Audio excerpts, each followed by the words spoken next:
Associates, Denny's Carpet, First Harrison Bank, Morgan's Auto Salvage, Our Place Drug and Alcohol Services, Prosser Career Education Center. Get ready for the excitement, the rivalries, and the hometown pride. It's Real Country 96.9 WKLO, your home for local sports.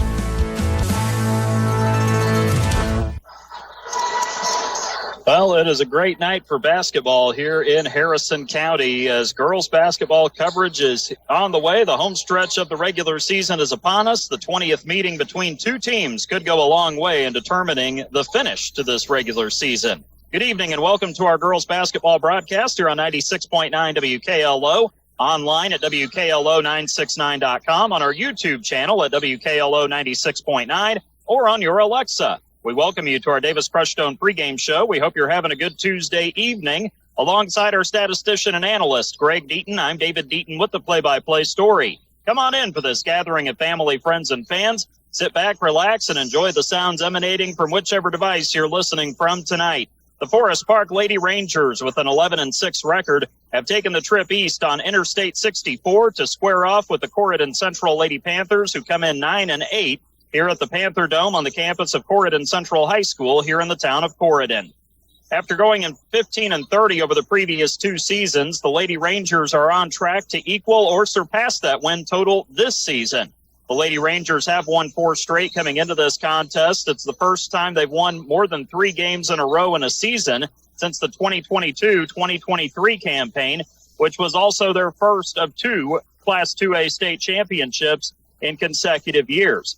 Forest Park, as they always do, play a tough schedule, and the Lady Rangers have certainly done that when they play in the Pocket Athletic Conference. It's been a bit up and down in league play this year for Forest Park. They have wins over Tell City in double overtime to start the season down at Brian Taylor Sports Arena. They also have defeated Boonville, won that game 62-50 back in December.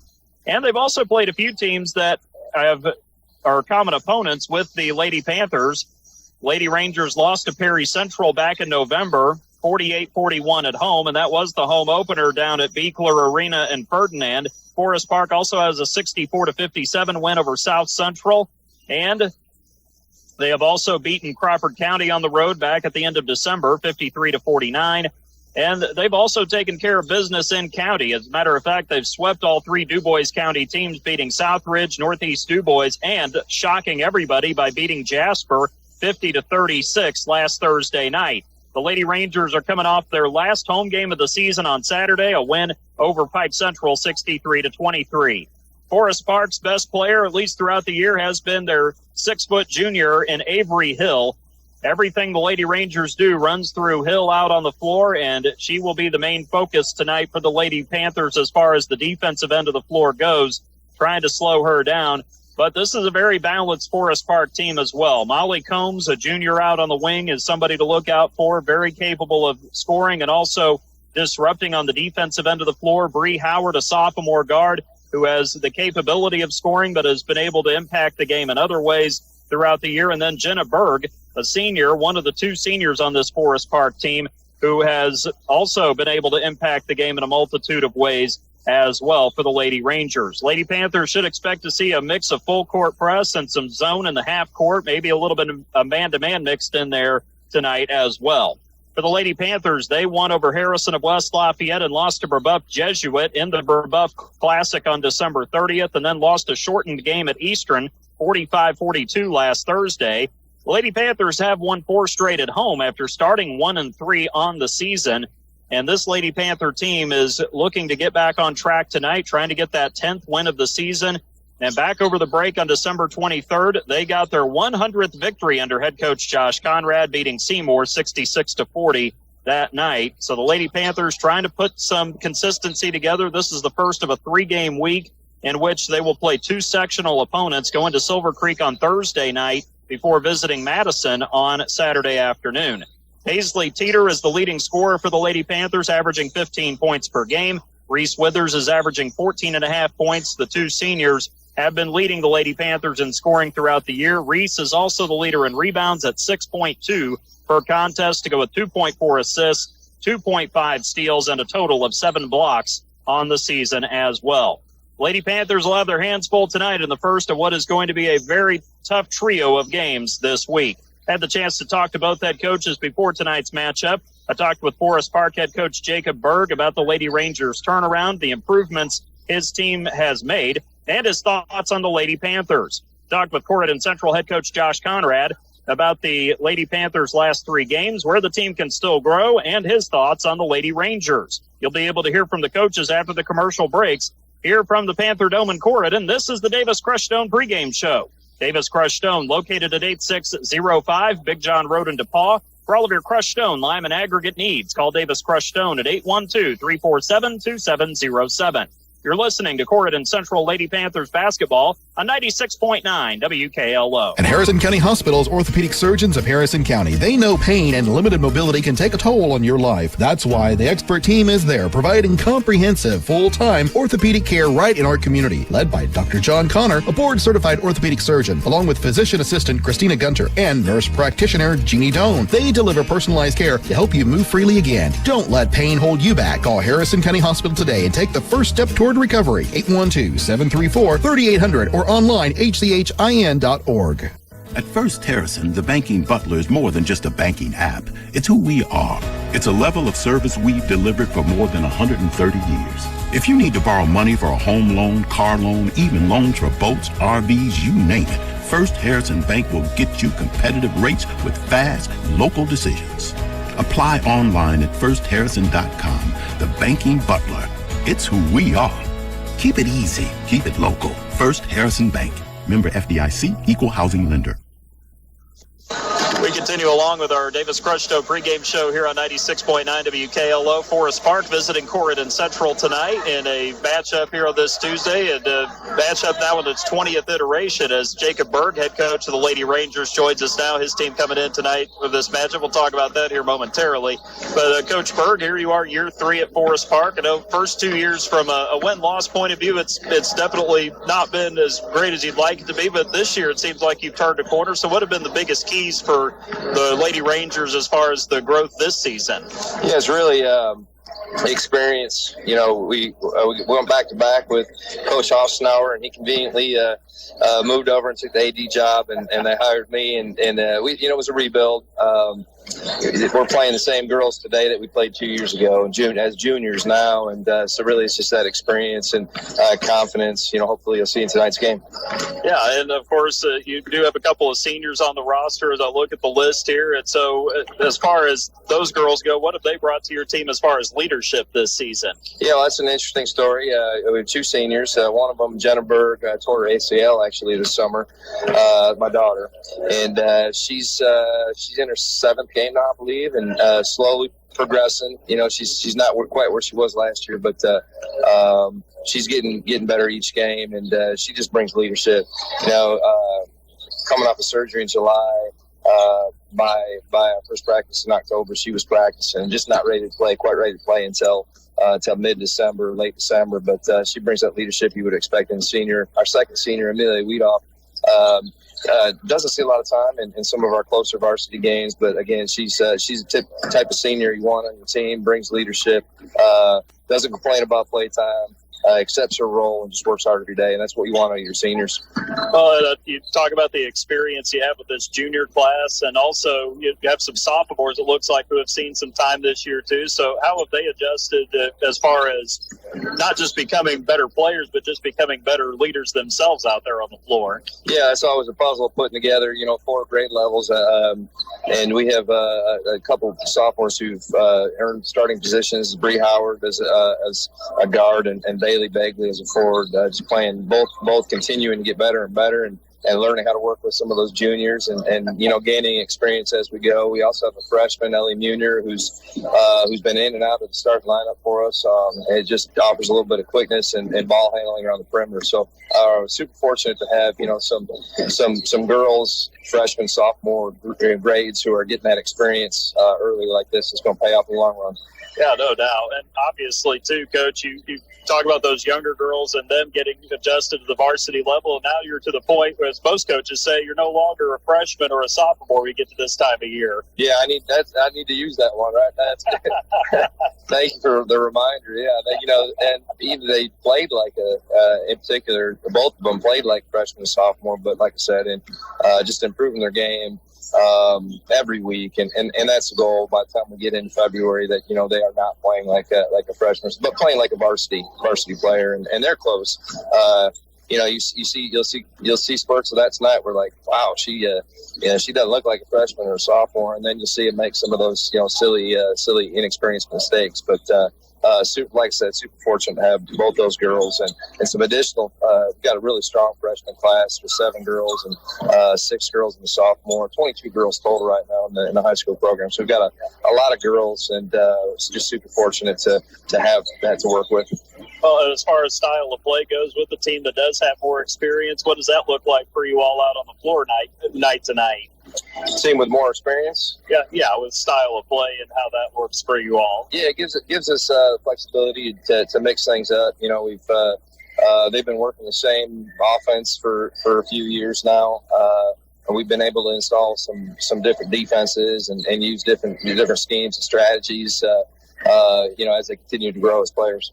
Well, tonight, of course, you have Corydon Central here on the road. As you look at this Lady Panther team, getting ready for them coming in, what stands out to you about this team?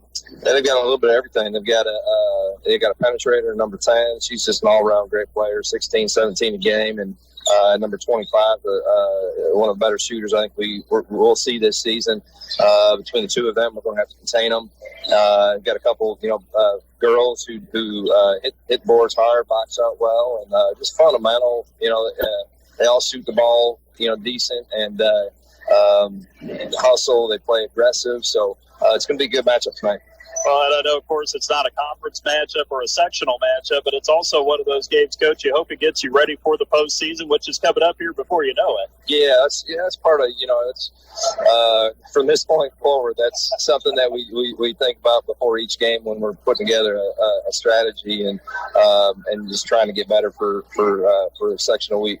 Well, as far as the Lady Rangers go coming in tonight, everybody, I know you mentioned a couple of girls have been getting banged up throughout the season, but everybody else available, ready to go tonight? Yeah, we've got one, Bryn Bott, who's been fantastic for us this year off the bench, who has a little fracture in her wrist in her hand. We're hoping to get her back by sectional. And Felicia Eckert, another junior who twisted an ankle last week, hoping to get her back here in a week or so.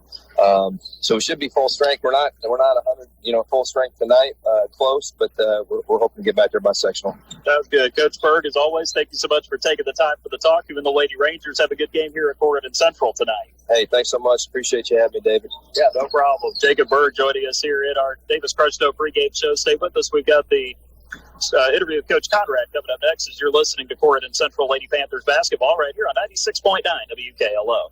Are you looking for top quality crushed stone in Harrison County? Look no further than Davis Crushed Stone in DePaul. At Davis Crushed Stone, they have been serving Southern Indiana for years, providing the highest quality crushed stone for all your construction needs. Their locally sourced stone is perfect for driveways, roads, landscaping, and much more. Plus, the friendly staff can assist you with your order, ensuring you get exactly what you need. They'll even deliver it right to your doorstep, making your project hassle-free. Choose Davis Crushed Stone for your next project. Give them a call at 812-347-2707. We continue along with our Davis Crushed Stone pregame show right here on 96.9 WKLO. Forest Park visiting Corydon Central tonight in girls basketball. And joining us now is Corydon Central head coach Josh Conrad. The Lady Panthers getting set to host the Lady Rangers tonight, back at home for the first time since right before Christmas. And Coach, last time we saw you all, of course, was right there before Christmas when you had Seymour here at home, won that game and looked good. And then you guys got to go play in a tournament up at Brebeuf Jesuit. So what were the biggest takeaways for you from playing in those two games up in Indianapolis? Number one, you get to play against some good speed, and the tournament up there, they had both teams had some good height and good athletic players. So it was good to play that kind of competition that you're going to see for both games that we had that weekend. And we came out a little bit short against Brebeuf, but we played pretty well. We just had a couple mistakes there in the fourth quarter and missed a couple free throws. But you hit those, and it's probably a different game. So, but needless to say, in that, if we just stay in front of people and check out that game's not really in question anyway. I know you played Harrison West Lafayette the first game, playing a 4A school that you'd never seen before. So how did you think the girls handled the way that matchup went overall? The biggest takeaway from that game is I think we were plus 13 on the glass. And, whenever you go against, 6 foot, 5'11", 5'11", 5'11", and their starting lineup, and they play all the time, and you can out-rebound that team plus 13, that's a big takeaway. That was a big game for us on the glass. They kind of played with a purpose. And, with those defensive rebounds, we put them one shot and out. And we were able to get some points in transition that we hadn't gotten some of these games. You mentioned Burbuff, of course, a few rebounds here or there, and it sounded like one of those games where if you do a couple of little things right here or there, maybe it's a different result against the Lady Braves. Yeah, and it was something that right off the bat we let their, one of their guards just get to the rim. I think she had 8 points in the first 4 minutes of the game, and after that we were fine. And then they had a post player that it was probably about 5'7", 5'8" post player that just killed us on the glass. She it's kind of like complete opposite of the morning game, but she had a lot of energy and she just went and got the rebound. And I think she had 13 rebounds and 10 of them were offensive. So, you're getting 10 extra possessions for your team. And that kind of really affected, how we were able to kind of get one stopping out in that game. And then, of course, you had a little bit of time off after that and had some time to get some practice in, too. So how did you think the team handled kind of that layoff there before you got back into action last Thursday? The biggest takeaway is we actually gave them a couple of days off that we really never do. I think the assistant coaches are more surprised than the players. But, we were able to give them some time off to kind of, get away from basketball for a little bit. And then we kind of got back into it, and we were able to kind of go back over and adjust some things that we really hadn't had a chance to. Hopefully it pays off for, a week like this where you have 3 really good teams over the next, 4 days now to go play. But, it was good to have that time off where the kids could, go be kids for a couple days. Yeah, then you got back into it last Thursday over there at Eastern Pekin, and, of course, not a conference opponent anymore. Now they're just a non-conference team. It's still a good team on your schedule, a team that's got a lot of athleticism and experience, too. Yeah, they were a very senior-heavy team. And outside of really about a 5-minute stretch, there was 8 possessions. We had 8 turnovers in a row to start the second quarter. And outside of that, I think we beat them in every other 4-minute segment. And so we got to be pretty happy with that. I think it ended up being 3 points whenever we left there. But we didn't finish that game. But we just missed 2 free throws, and they just hit a 3. So, we had just lost the lead in that game. But I think it's something that we can take away, that we did a good job defending and kind of did a little bit good job on the glass as well. And as far as tonight goes with Forest Park, a team that you all have seen over the years, a team that usually helps you get ready for postseason play too. So as you look at this Lady Ranger team coming in, what stands out to you about them? They're playing really, really well. It's you look at their stat sheet and, the 4 games that we had scouted and that we had, I think they were at 50% from 15 feet in. And that's really good for a girls basketball team to have. And, their guards do a good job getting the ball up the court. Their defense, whether it's their 2-3 zone or their man-to-man, they do a good job taking away gaps and making you make a play to beat them. They don't beat themselves. And that's going to be a good challenge because, like you said, there's teams in our sectional that are that way, and there's teams we have left on our schedule that are that way too. So good team tonight. We just got to make sure we come out and play as good as we can play. Well, it looks like, just looking at them right out here, they definitely have a little bit of height. It looks like they also, even though they have some younger players, they also have some veterans as well. It seems like they've been playing really well on both ends of the floor so far. Yeah, the Jasper game, they were at about 28 points to start the 4th quarter. And, when Avery Hill's on the court, number 32, they are a much different team when she's out there. I think they're plus 40-something. In the minutes that she's playing on our whole stat program. And, when she's out there, she's making plays, she's rebounding, she shoots at a high percentage. She lets all their defensive pressure, she allows you to make a mistake because she can challenge every shot in the paint. And, like I said, their whole team just doesn't do things to beat themselves. And that's a big compliment for Coach and his team. I know Reese kind of got banged up a little bit the other night, had a couple others who have been dealing with injuries here or there. So as far as the team goes tonight, everybody ready to roll for this matchup? We'll see. You know, Kyra's still a little banged up with her knee. Obviously, Reese has the face injury. No fractures, luckily.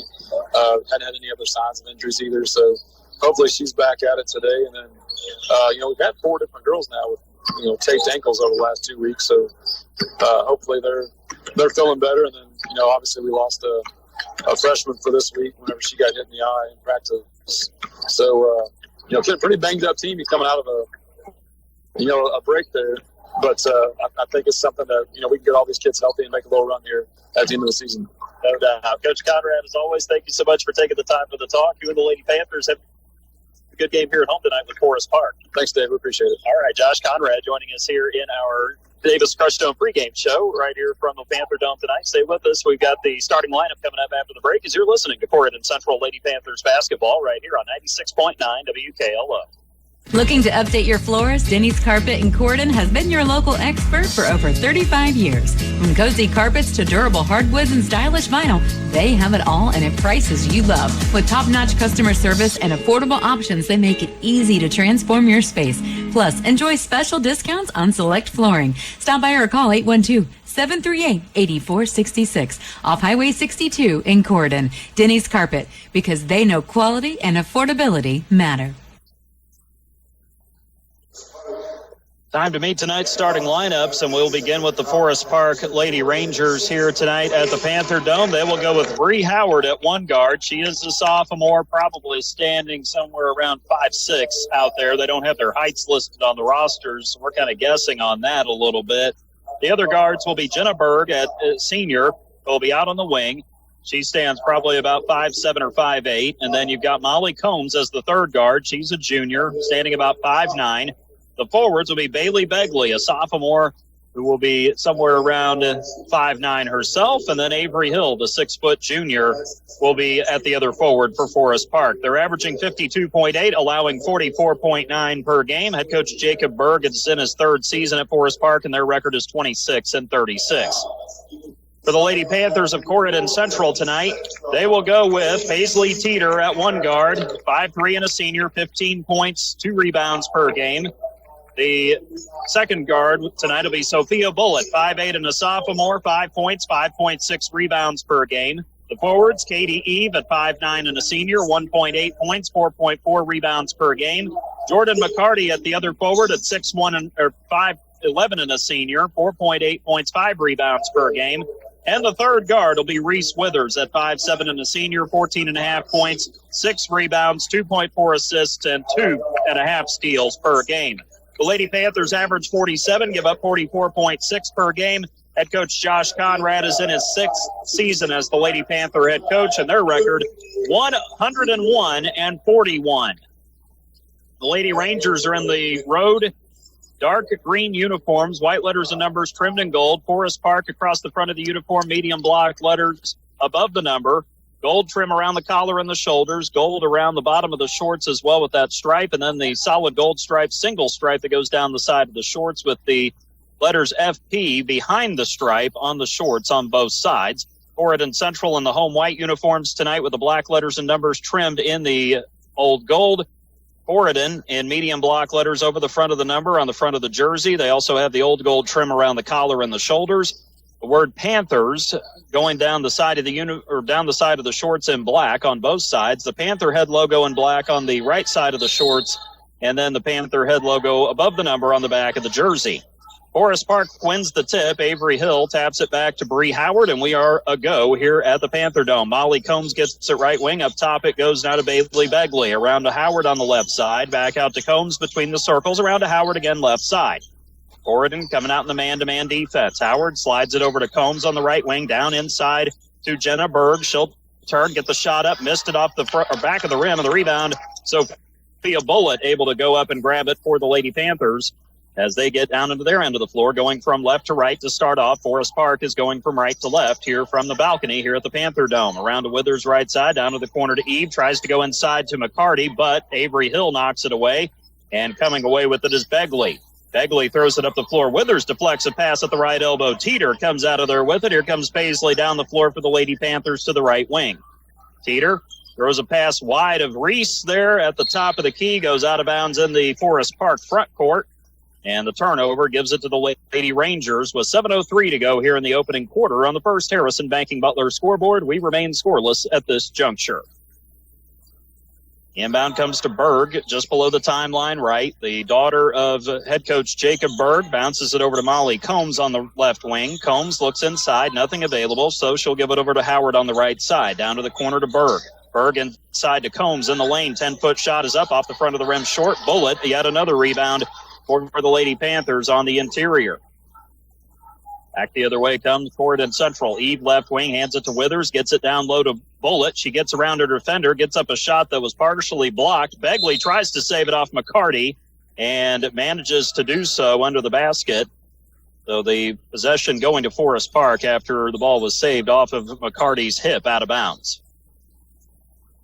Inbound comes from Berg to Combs. Molly Combs right back to Jenna Berg as Forest Park looks to get set in their offense. Corydon staying in the man-to-man. 6:22 to go first quarter. No score on the First Harrison Banking Butler scoreboard. Bounce pass to Howard. Now between the circles to Begley. Down to the corner to Combs. 3 left corner off the front of the rim. Rebound, however, Berg is able to come out of there with it. Goes up and sticks it in.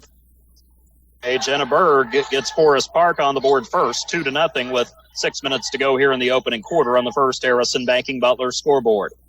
It's Teeter in the forecourt over to Withers left side. Between the circles now to Bullitt. Down to Eve on the right wing. Up top, Teeter wide open. Sets her feet for the 3. Missed it off the back of the rim. Reese gets the offensive rebound on the right side of the paint and gets it back out to Katie Eve now on the right wing. Around left to the top of the key to Bullitt. The sophomore dribbles toward the left elbow, stops, then pops it out to McCarty. Over to Withers who comes to get it. Drives left side around Hill. Throws up a shot short. Gets the ball back and then gets it stolen away from her. Jenna Berg comes up with it for Forest Park. Throws it up the floor now to Begley in the left corner. Out to Berg. Left wing 3. Missed it off the front of the rim short. Rebound Karams off the rim and bounces out of bounds into the Corydon bench. It'll be Lady Panther basketball trailing 2-0 with 5:20 to go here in the opening quarter on the First Harrison Banking Butler scoreboard. Lady Panthers have the possession now across the timeline. Teeter to Bullitt on the right side. Bullitt drives it to the free throw line, hands it to Withers, pulls up, fires a 15-footer, hits it just outside the right elbow, and Reese Withers gets the Lady Panthers on the board with her first 2 and our first tie of the night with 5 minutes to go here in the opening quarter of action. Back the other way, it's Berg over to Combs left side in the front court. Combs just beyond the wing, throws it down low to Bree Howard, turns, throws up the shot, left it short off the left side of the rim. Rebound down to McCarty for the Lady Panthers. Gives it up to Bullitt, throws it up the floor to Withers on the right wing in the front court.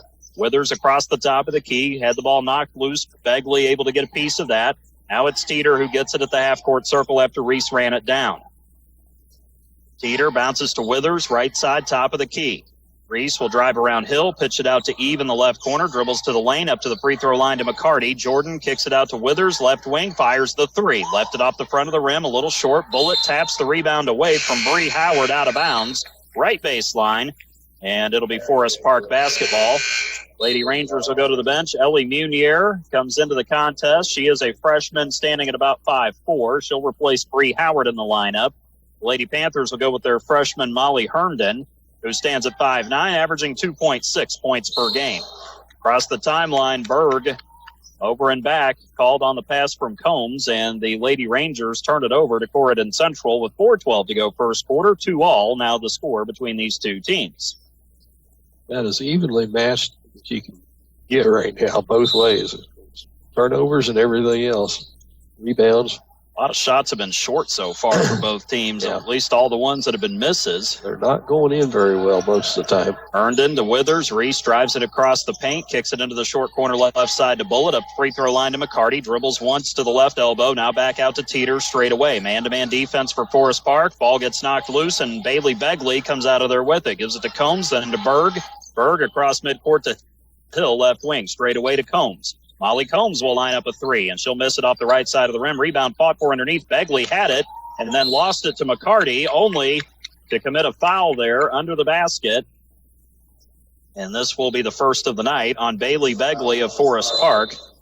That'll be the team's first as well on the Lady Rangers. 3:39 to go opening quarter, tied at 2. Begley will check out of the contest, and for the first time tonight, we'll see Claire Warren in there for Forest Park. She is a junior, about 5'9". And she is one of the forwards for this Lady Ranger team. Up the floor now, Bullitt bounces it over to Withers, left to the top of the key. Withers fakes left, drives right, gets by Combs, missed the layup. McCarty with the putback, lays it off the side of the rim, and it goes in right side of the basket.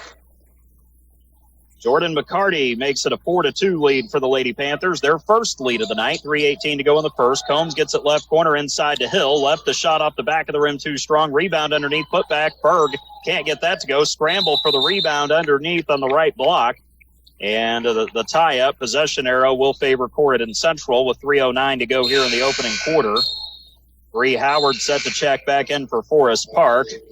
She will replace Berg in the lineup. Meantime, Kyra Lathan comes in, as does Megan Logan. Logan at 5'5" and a senior has 8 total points, averaging 2.7 rebounds a game. Lathan in 12 games, 3 points and just under 3 rebounds per game.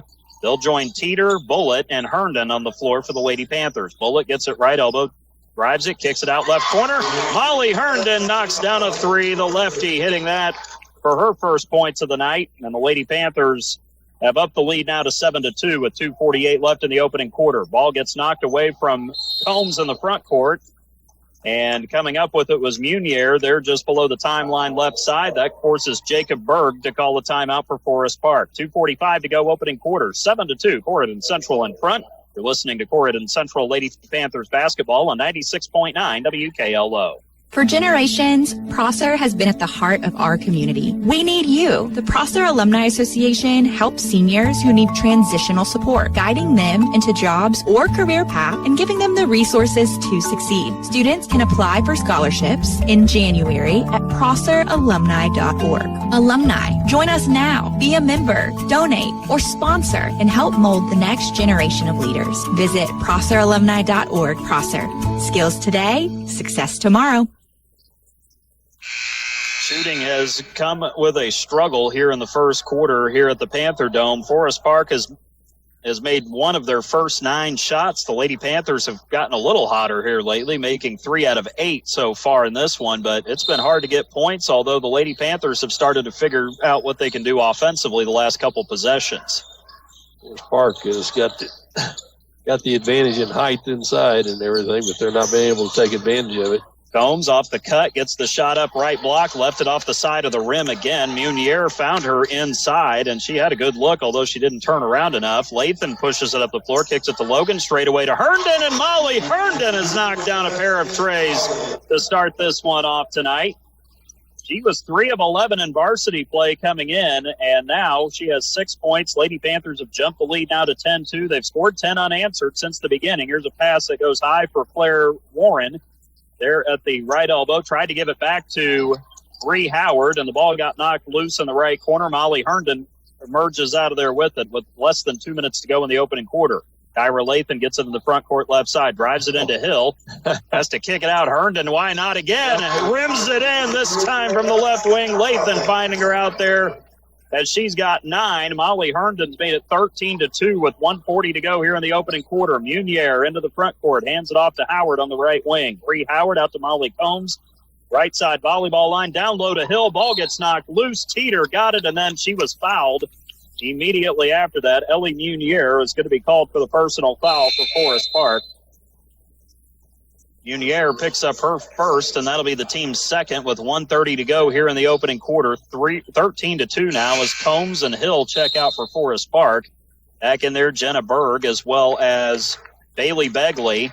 Sophia Bullitt will get a rest on the Corydon bench. Reese Withers is back in there again. So the lineup for Forest Park, Ella Munier, Bree Howard, Jenna Berg, Claire Warren, and Bailey Begley.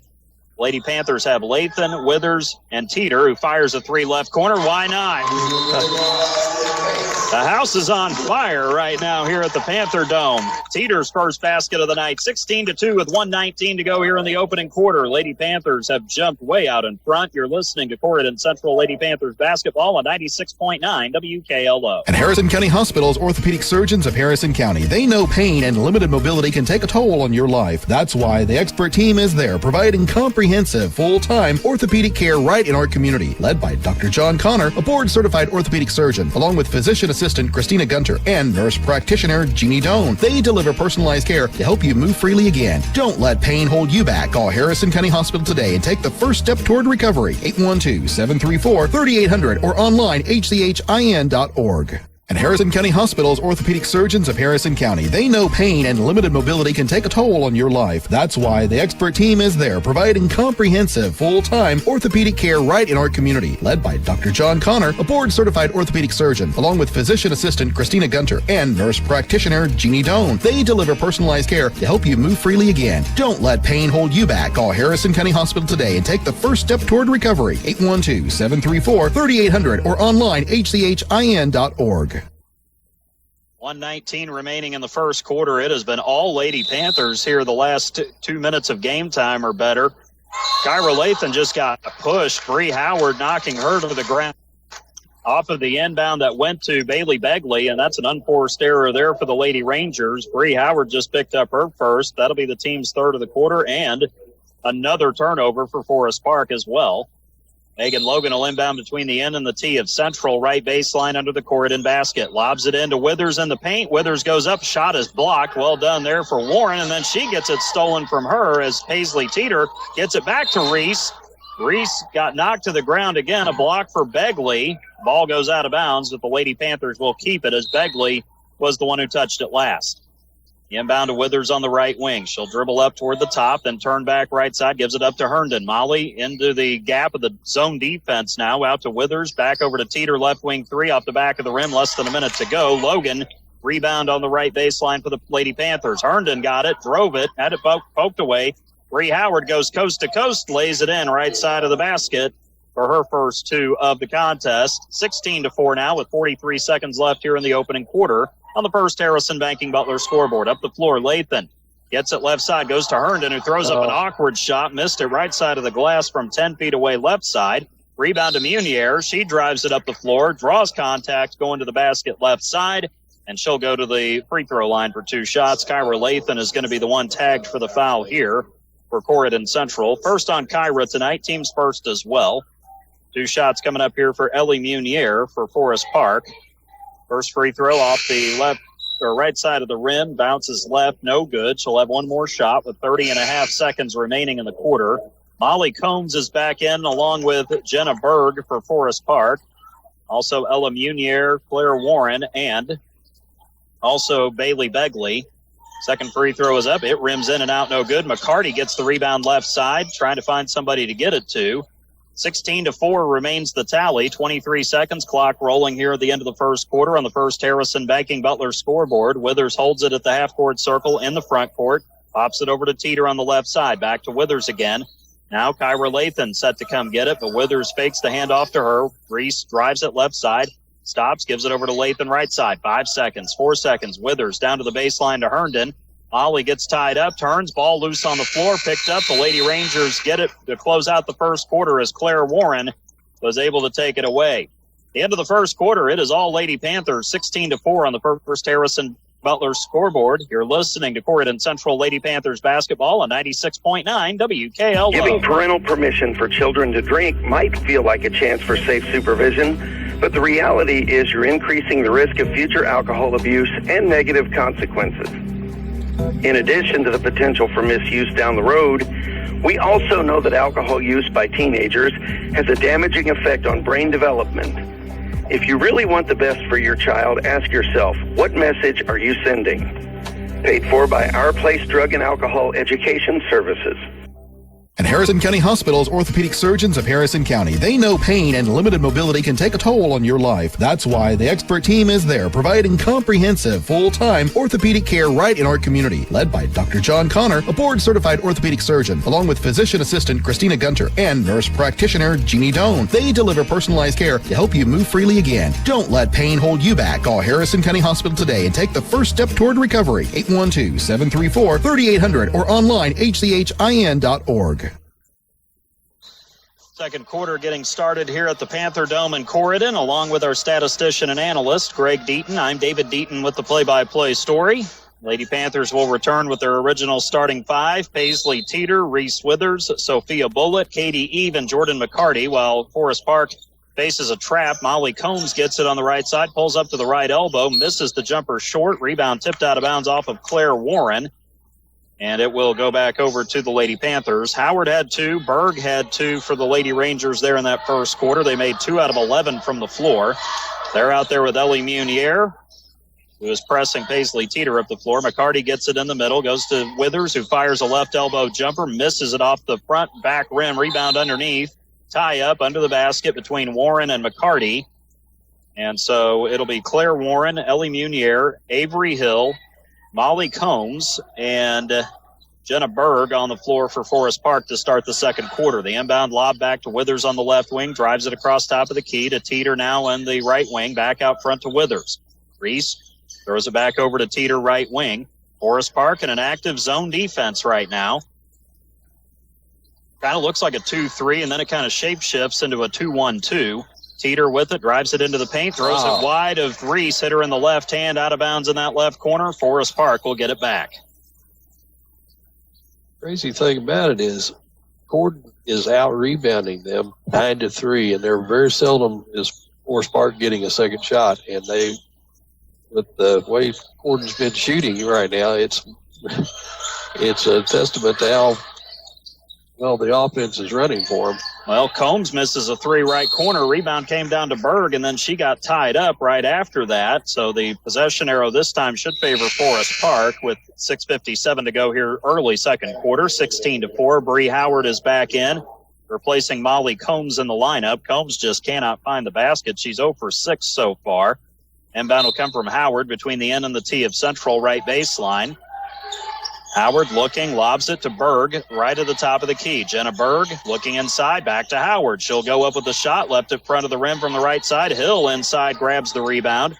It's worked back out to Berg, then to Warren in the lane, and as soon as Warren turned around, she walked with it, shuffled the feet before she put it on the ground, driving to the right side of the basket from right there at the MSC logo below the free throw line. Full court pressure.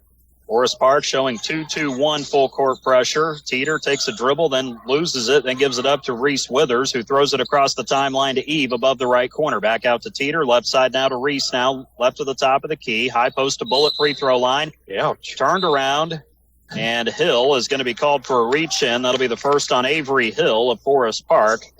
And that'll be the team's first of the quarter as well, with 6:29 remaining here in the second. Molly Herndon checks in, replaces Katie Eve, the freshman at 5'9", back in the lineup for the Lady Panthers. She'll lob it back to Teeter now, left wing. Back to Herndon in the corner. Molly looked at a 3, decided not to shoot as Jenna Berg came out and checked her out. Then she throws it up top to Withers, but Munier intercepts it, and then Munier misses the layup right to left in the front court. Howard's putback is left short off the side of the rim. And the rebound down to the Lady Panthers. Withers with it in the front court. Reese drives it to the right side of the lane, kicks it out top to Teeter. Teeter backs out of a double team now to the Panther head logo at midcourt. Back to Withers now right side. High post to McCarty, right elbow. Jordan drives into Hill, lays it up. It rolls off back front rim. Rebound tapped around multiple times. Warren comes out of there with it for Forest Park. Up the floor to Howard. Her layup off the right side of the rim, but Munier is there to get the rebound on the left side. Out to Warren. Throws up a shot from 12 feet. Missed it off the side of the rim. Rebound down to Molly Herndon, and a timeout is called from the Corydon Central bench. Coach Conrad wants to slow things down a little bit. 5:41 to go second quarter on the first Harrison Banking Butler scoreboard. Corydon Central 16, Forest Park 4. You're listening to Corydon Central Lady Panthers basketball on 96.9 WKLO. At First Harrison, the Banking Butler is more than just a banking app. It's who we are. It's a level of service we've delivered for more than 130 years. First Harrison is here to make it easy for local business owners with real estate loans, construction loans, SBA loans, lines of credit, treasury management, and merchant services. You will get competitive rates and fast local decisions. The Banking Butler. It's who we are. Keep it easy. Keep it local. First Harrison Bank. Member FDIC, Equal Housing Lender. 5:41 remaining here in the second quarter of play here at the Panther Dome on the campus of Corydon Central High School here in the town of Corydon. Alongside our statistician and analyst, Greg Deaton, I'm David Deaton with the play-by-play. Corydon Central still up 16-4 on Forest Park. But there's seen a stagnation for both teams on the offensive end of the floor. Withers with it out of the timeout. Reese takes it across the timeline, dribbles right side, throws a deflected pass that's stolen away by Howard, and then she gets it stolen at midcourt. Teeter takes it from her. Paisley lays it up left side, got it, and drew the contact on the freshman guard of Forest Park. Bree Howard will pick up the foul. That'll be her second now. First player on either side to get that second personal foul, and that'll be the team's second of the quarter on the Lady Rangers. 18-4 with 5:24 to go here in the first quarter. Molly Combs set to check back in for the Lady Rangers. Teeter knocks in the free throw. She's got 6 now. Lead is up to 19-4. Howard will check out. Paisley coming in just 54% on the free throws this season, 22 out of 41, and that's just shocking to see that. It's kind of like we've talked about with Alex DeWitt for the Orleans boys. There's like a mental block there. Yeah. She's a heck of a shooter most of the time. Berg with it in the front court, gave it up to Combs, got it back, right side half-court circle. Jenna Berg running the offense for her dad, who's the head coach, Jacob Berg. Jenna drives it left side of the paint, and she draws contact. McCarty got her around the left arm as she was driving down that left side. So the coach's daughter will step to the line for 2 shots. Foul on Jordan McCarty of Corydon Central, her first, team's first here in the second quarter. And 2 shots will be coming up for Berg, the lefty.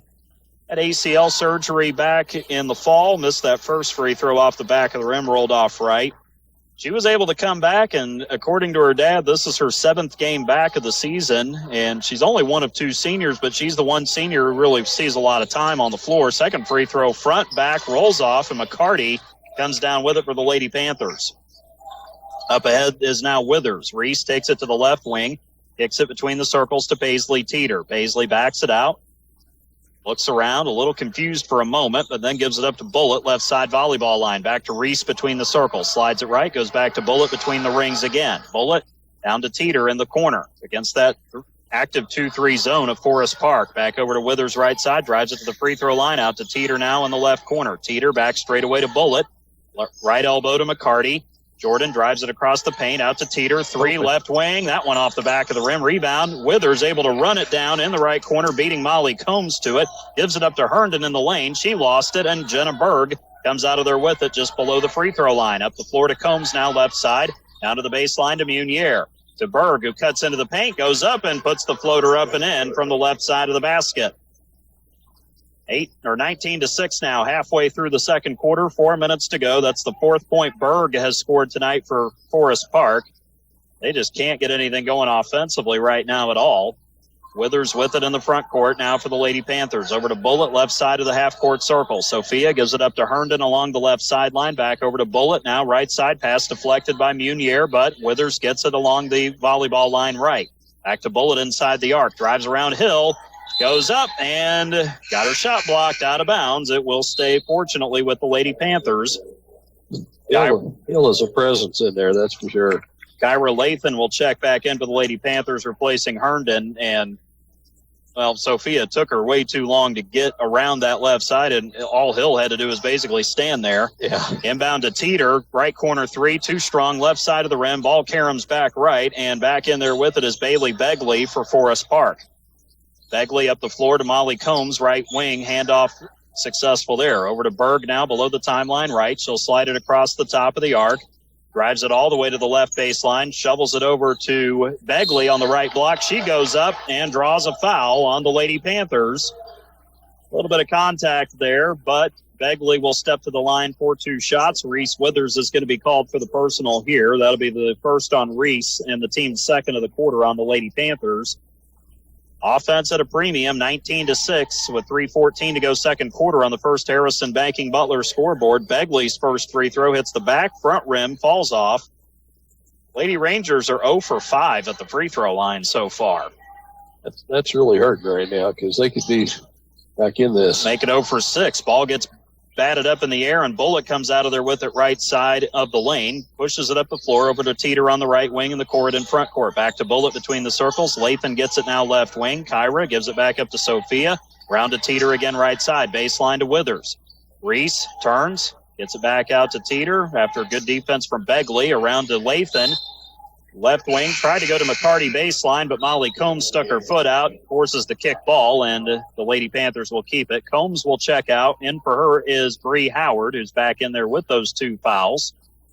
Inbound will come from the left baseline of the D of Corydon. Bullitt lobs it into Withers' left elbow, takes a dribble, gets it down low to Sophia. Turned, got her shot blocked, and Bailey Begley's going to be called for a foul here.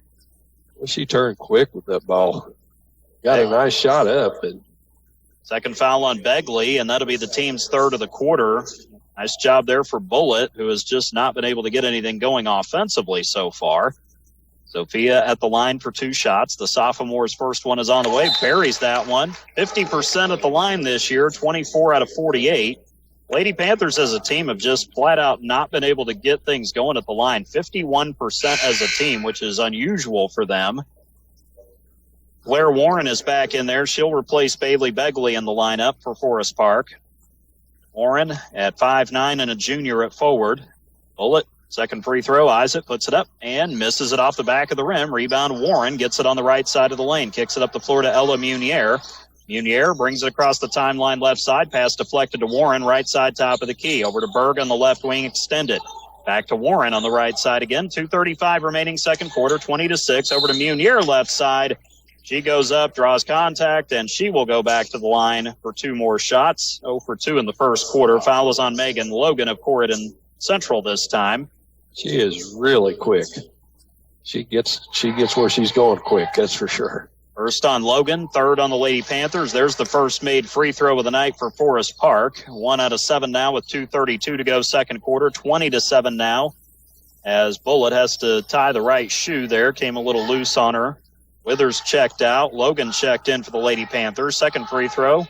Munier misses it off the back of the rim. Warren gets the rebound left side. Logan ties her up, though, and the arrow will favor Forest Park with 2:30 remaining here in the second. Now Logan's got to fix her left shoe after Bullitt had to fix her right. Bullitt is out. Withers back in. Katie Eve, Megan Logan, Reese Withers, Paisley Teeter, and Kyra Lathan for Corydon Central.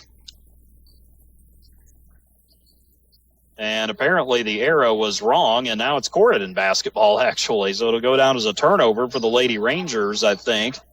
Ella Munier, Bree Howard, Claire Warren, Avery Hill, and Jenna Berg on the floor. Lathan gets it, and she was trying to throw it to Eve. She threw it up, and it went in right side of the lane. Oh, that was a good pass. Unbelievable.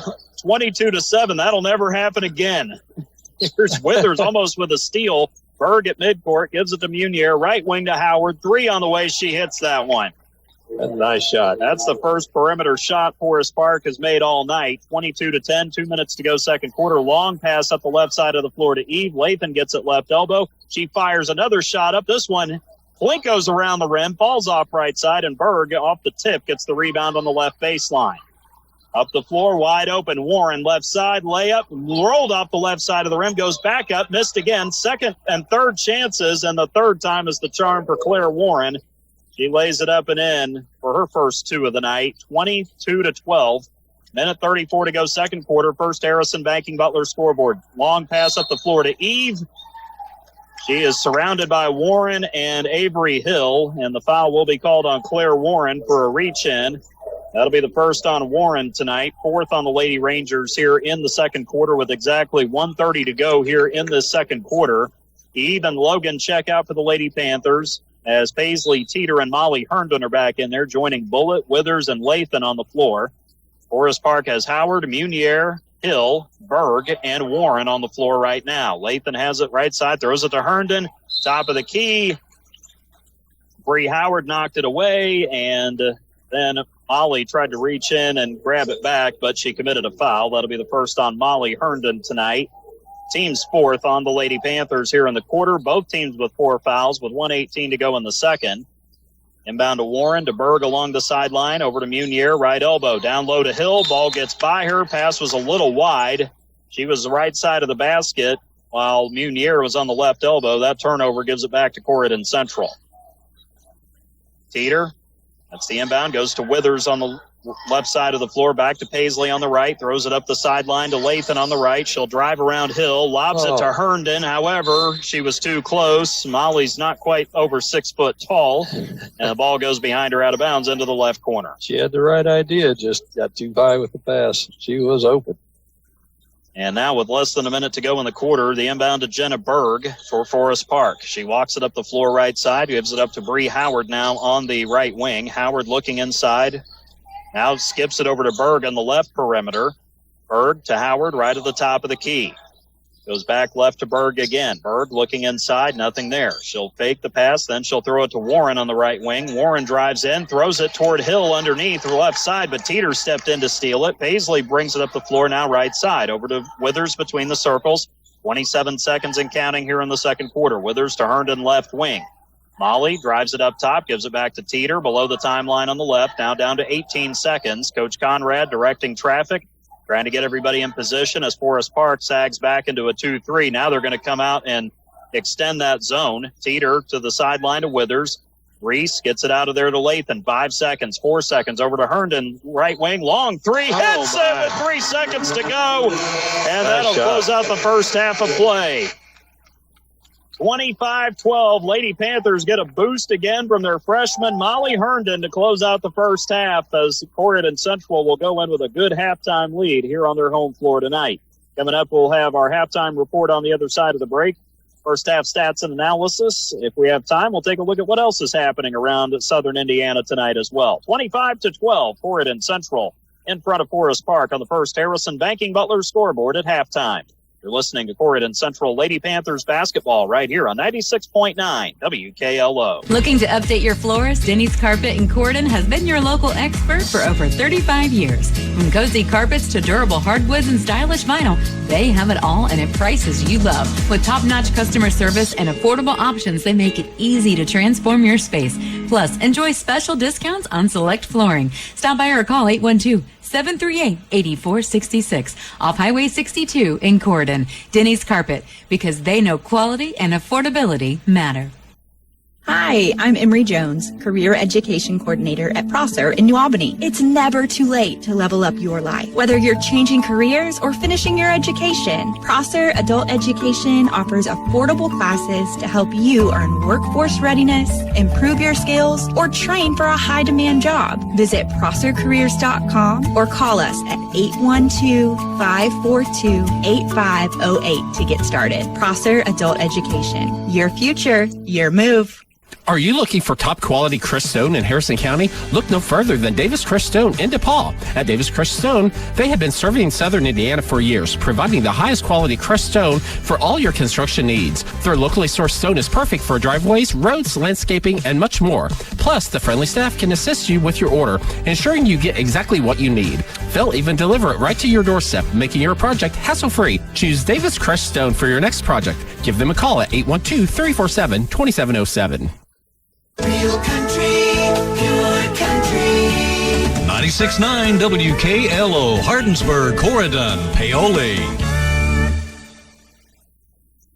Clark Kellogg, the CBS college basketball analyst, likes to call the three-point line the great equalizer when it comes to scoring out on the floor. Well, it has certainly been that and then a lot more for the Corydon Central Lady Panthers here in the first half. They've outscored Forest Park by 12 points from beyond the three-point line so far, and it has paid dividends for this Corydon Central team going into halftime here on their home floor. Corydon Central has their largest lead of the game, leading at 25-12 with 7.5 minutes to go until halftime is over here at the Panther Dome in Corydon. One tie and one lead change in that first half. That tie came early on at 2-all. And the lead change came after Corydon got ahead 4-2 there in the first quarter. Along with our statistician and analyst, Greg Deaton, I'm David Deaton with the play-by-play. It has been a fun matchup to watch in some ways. In other ways, it's been a little bit sloppy out there between the two teams from a turnover point of view. Both teams definitely had some issues there in that first half of play. But Corydon Central able to get into more consistent rhythm on the offensive end of the floor. That certainly paid off for the Lady Panthers there in that first half of play. And they also have a freshman who is playing inspired basketball, knocking down shots at a high clip tonight. The Lady Panther defense has been good. They've been able to keep Forest Park in check, a team that came in averaging just under 53 points per game. And so far, they've only scored 12 over the first two quarters here tonight. The Lady Panthers lead the all-time series 11-8 over Forest Park. They've won the last four meetings and are 5-4 all-time at home against the Lady Rangers. So they're looking to expand upon all of those numbers here tonight. Let's take a look at the first half numbers first for Forest Park in scoring and shooting. So far, Bree Howard, their freshman guard at 5'5", is leading them in scoring. She has 5 points to her credit thus far with a basket there in the first quarter, and then she knocked down a nice three-point shot from the left wing there in the second, or right wing rather, in the second quarter. Howard's got 5 to lead the Lady Rangers. Jenna Berg has 4 points. She got a 2 there in the first quarter and then made a nice floater off of an offensive rebound in the second quarter as Berg has 4 points here in the first half. Blair Warren with a basket off of a second and third chance from the left side of the basket there in the second quarter. Warren has 2 points, and then the sophomore guard, freshman guard actually, Ella Munier. Howard is a sophomore, Munier is a freshman. Munier with 1 of 2 free throws there in the second quarter. She has 1 point so far here at halftime here inside the Panther Dome tonight. As far as the rest of the team goes, Molly Combs, Bailey Begley, Avery Hill, they've all seen time. None of them have been able to score so far for Forest Park in this first half. Lady Rangers were an ice-cold 2 of 11 shooting in that first quarter of play. They did manage to up the percentage a little more in the second quarter as they were able to knock down 3 out of 12, but they're just 5 out of 23 shooting so far, just 22% from the floor so far here in the first 2 quarters of play. Meantime, the Lady Rangers have not done very well from the outside. 0 for 3 in the first quarter, 1 out of 2 in the second quarter. They are 1 out of 5 from behind the three-point line so far here on the road tonight. And free throw shooting has been shockingly rough for Forest Park. They're just 1 out of 8 at the stripe in that first half, good for just 13% so far. For the Corydon Central Lady Panthers, it's the freshman. You've heard of the unsinkable Molly Brown from Titanic legend. Well, Molly Herndon has been unsinkable in the first half, but she has sunk 4 threes on 4 attempts, including that last one with about 2.5 seconds to go in the second quarter. Herndon has 12 to lead all scorers so far, a career high for the kid who is averaging 2.6 points per game coming in. She has been red hot so far in the first half. Paisley Teeter with a 3 in the first quarter, got a 3-point play that she converted in the second quarter, so Teeter's got 6 points to her credit so far. Reese Withers with a basket for 2 in the first quarter. She has 2 points. Jordan McCarty got a bucket for 2 in the first quarter. She has 2 as well. Kyra Lathan was trying to throw a pass to Katie Eve. Instead, it went in the basket for Kyra, so she got 2 points off of what we'll call an inadvertent runner from about 10 feet away on the right side of the lane. And then Sophia Bullitt, 1 of 2 at the free throw line in the second quarter, has 1 point for the Lady Panthers. Katie Eve, Megan Logan have seen time. They have not scored yet. The Lady Panthers are 9 of 23 shooting in that first half for 39%. They were 5 out of 10 from behind the three-point line, 50%, with Herndon making all 4 of her attempts in that first half, and 2 out of 3 on free throws so far for 67%. It was 16-4 at the end of the first quarter. Corydon Central led the Lady Rangers, and actually I think Corydon's been up by 15 at some point in this first half of play, so I think that's their largest lead so far. It was 9-8 Lady Panthers in that second quarter to make it 25-12. Here at halftime. Taking a look at the rest of the numbers here, rebounding goes to Forest Park, 15-14 against Corydon Central. Lady Rangers have a little more length across the board over the Lady Panthers. Lady Rangers have 10 offensive rebounds. Claire Warren leads everybody in rebounding with 6. 4 of her 6 rebounds were of the offensive variety. Jenna Berg with 4 rebounds, 3 offensive in the first half. Ellie Munier with 2 rebounds, 1 offense.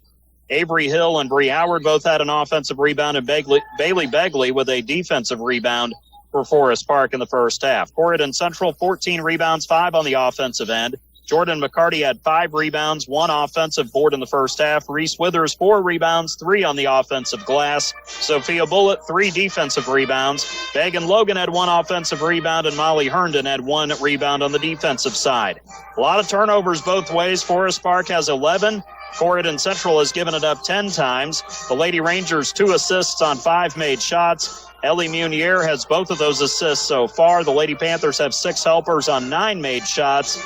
Kyra Lathan has 3 so far, Sophia Bullitt 2, and Megan Logan with 1 to this point for the Lady Panthers. 25-12 on the First Harrison Banking Butler scoreboard. We're about to start the third quarter, and we'll do so after the break. You're listening to Corydon Central Lady Panthers basketball on 96.9 WKLO. Hi, this is John Bender. Cooler weather, it's on its way. The Department of Energy says a properly insulated home can save you up to 20% off your heating and cooling expense. So make sure your home is properly insulated this fall. The Owens Corning ProCat low-fill insulation system makes it quick and affordable to properly insulate your home. You can do it yourself, or we can recommend a contractor to help you. Learn how easy you can add insulation with the ProCat insulation system by visiting us at Bender Lumber, local people serving local needs for over 90 years. Giving parental permission for children to drink might feel like a chance for safe supervision, but the reality is you're increasing the risk of future alcohol abuse and negative consequences.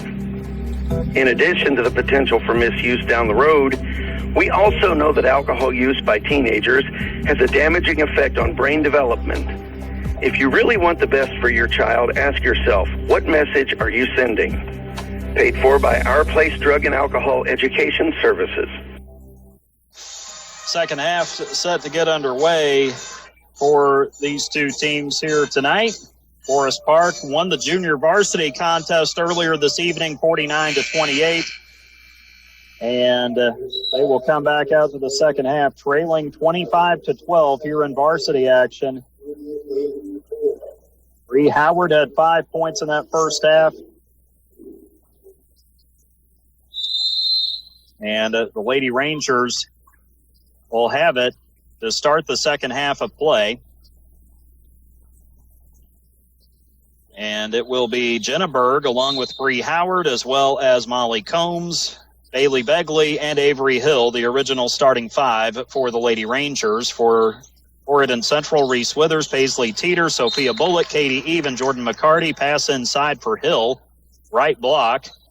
Berg trying to find her in there, but Bullitt deflected it out of bounds, and Sophia didn't even see the ball coming, but she deflected it into the right baseline. Forest Park will have it off the inbound. Howard, top of the key to Berg. Baseline to Howard, left side, out to the wing for a 3, and there it is for Bailey Begley.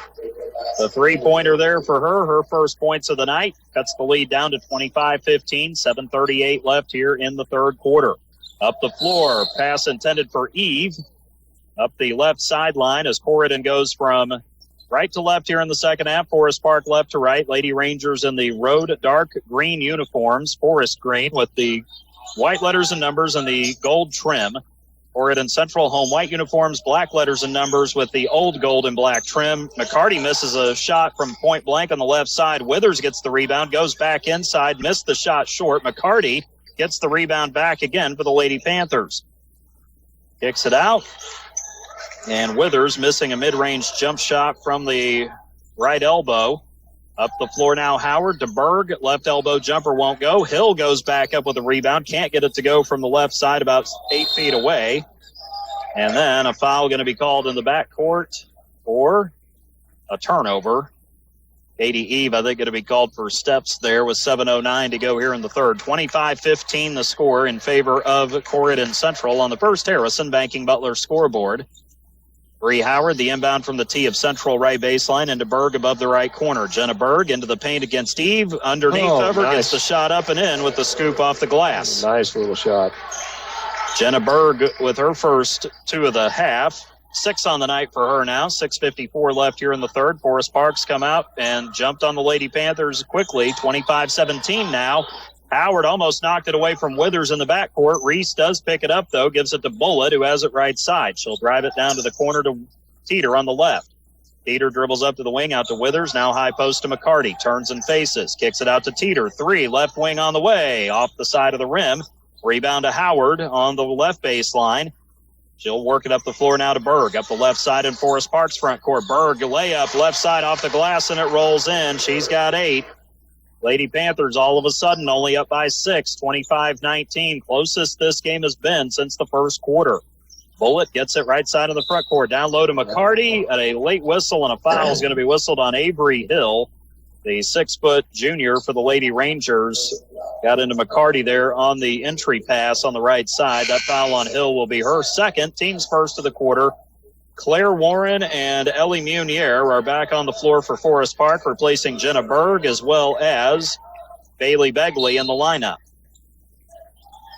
Inbound, right baseline between the N and the T of Central for Katie Eve. Gets it into Withers below the right elbow, and a foul on the inbound is going to be called on Munier for a reach. Got around the wrist, according to the official. The foul on Munier will be her second, and that'll be the team's second of the quarter. Inbound from Eve from the end of Central again, right baseline. Lobs it toward Teeter. Ball goes past her a little bit, and Teeter did not have it. I thought that was an over and back, actually. That's what I thought. She didn't have good.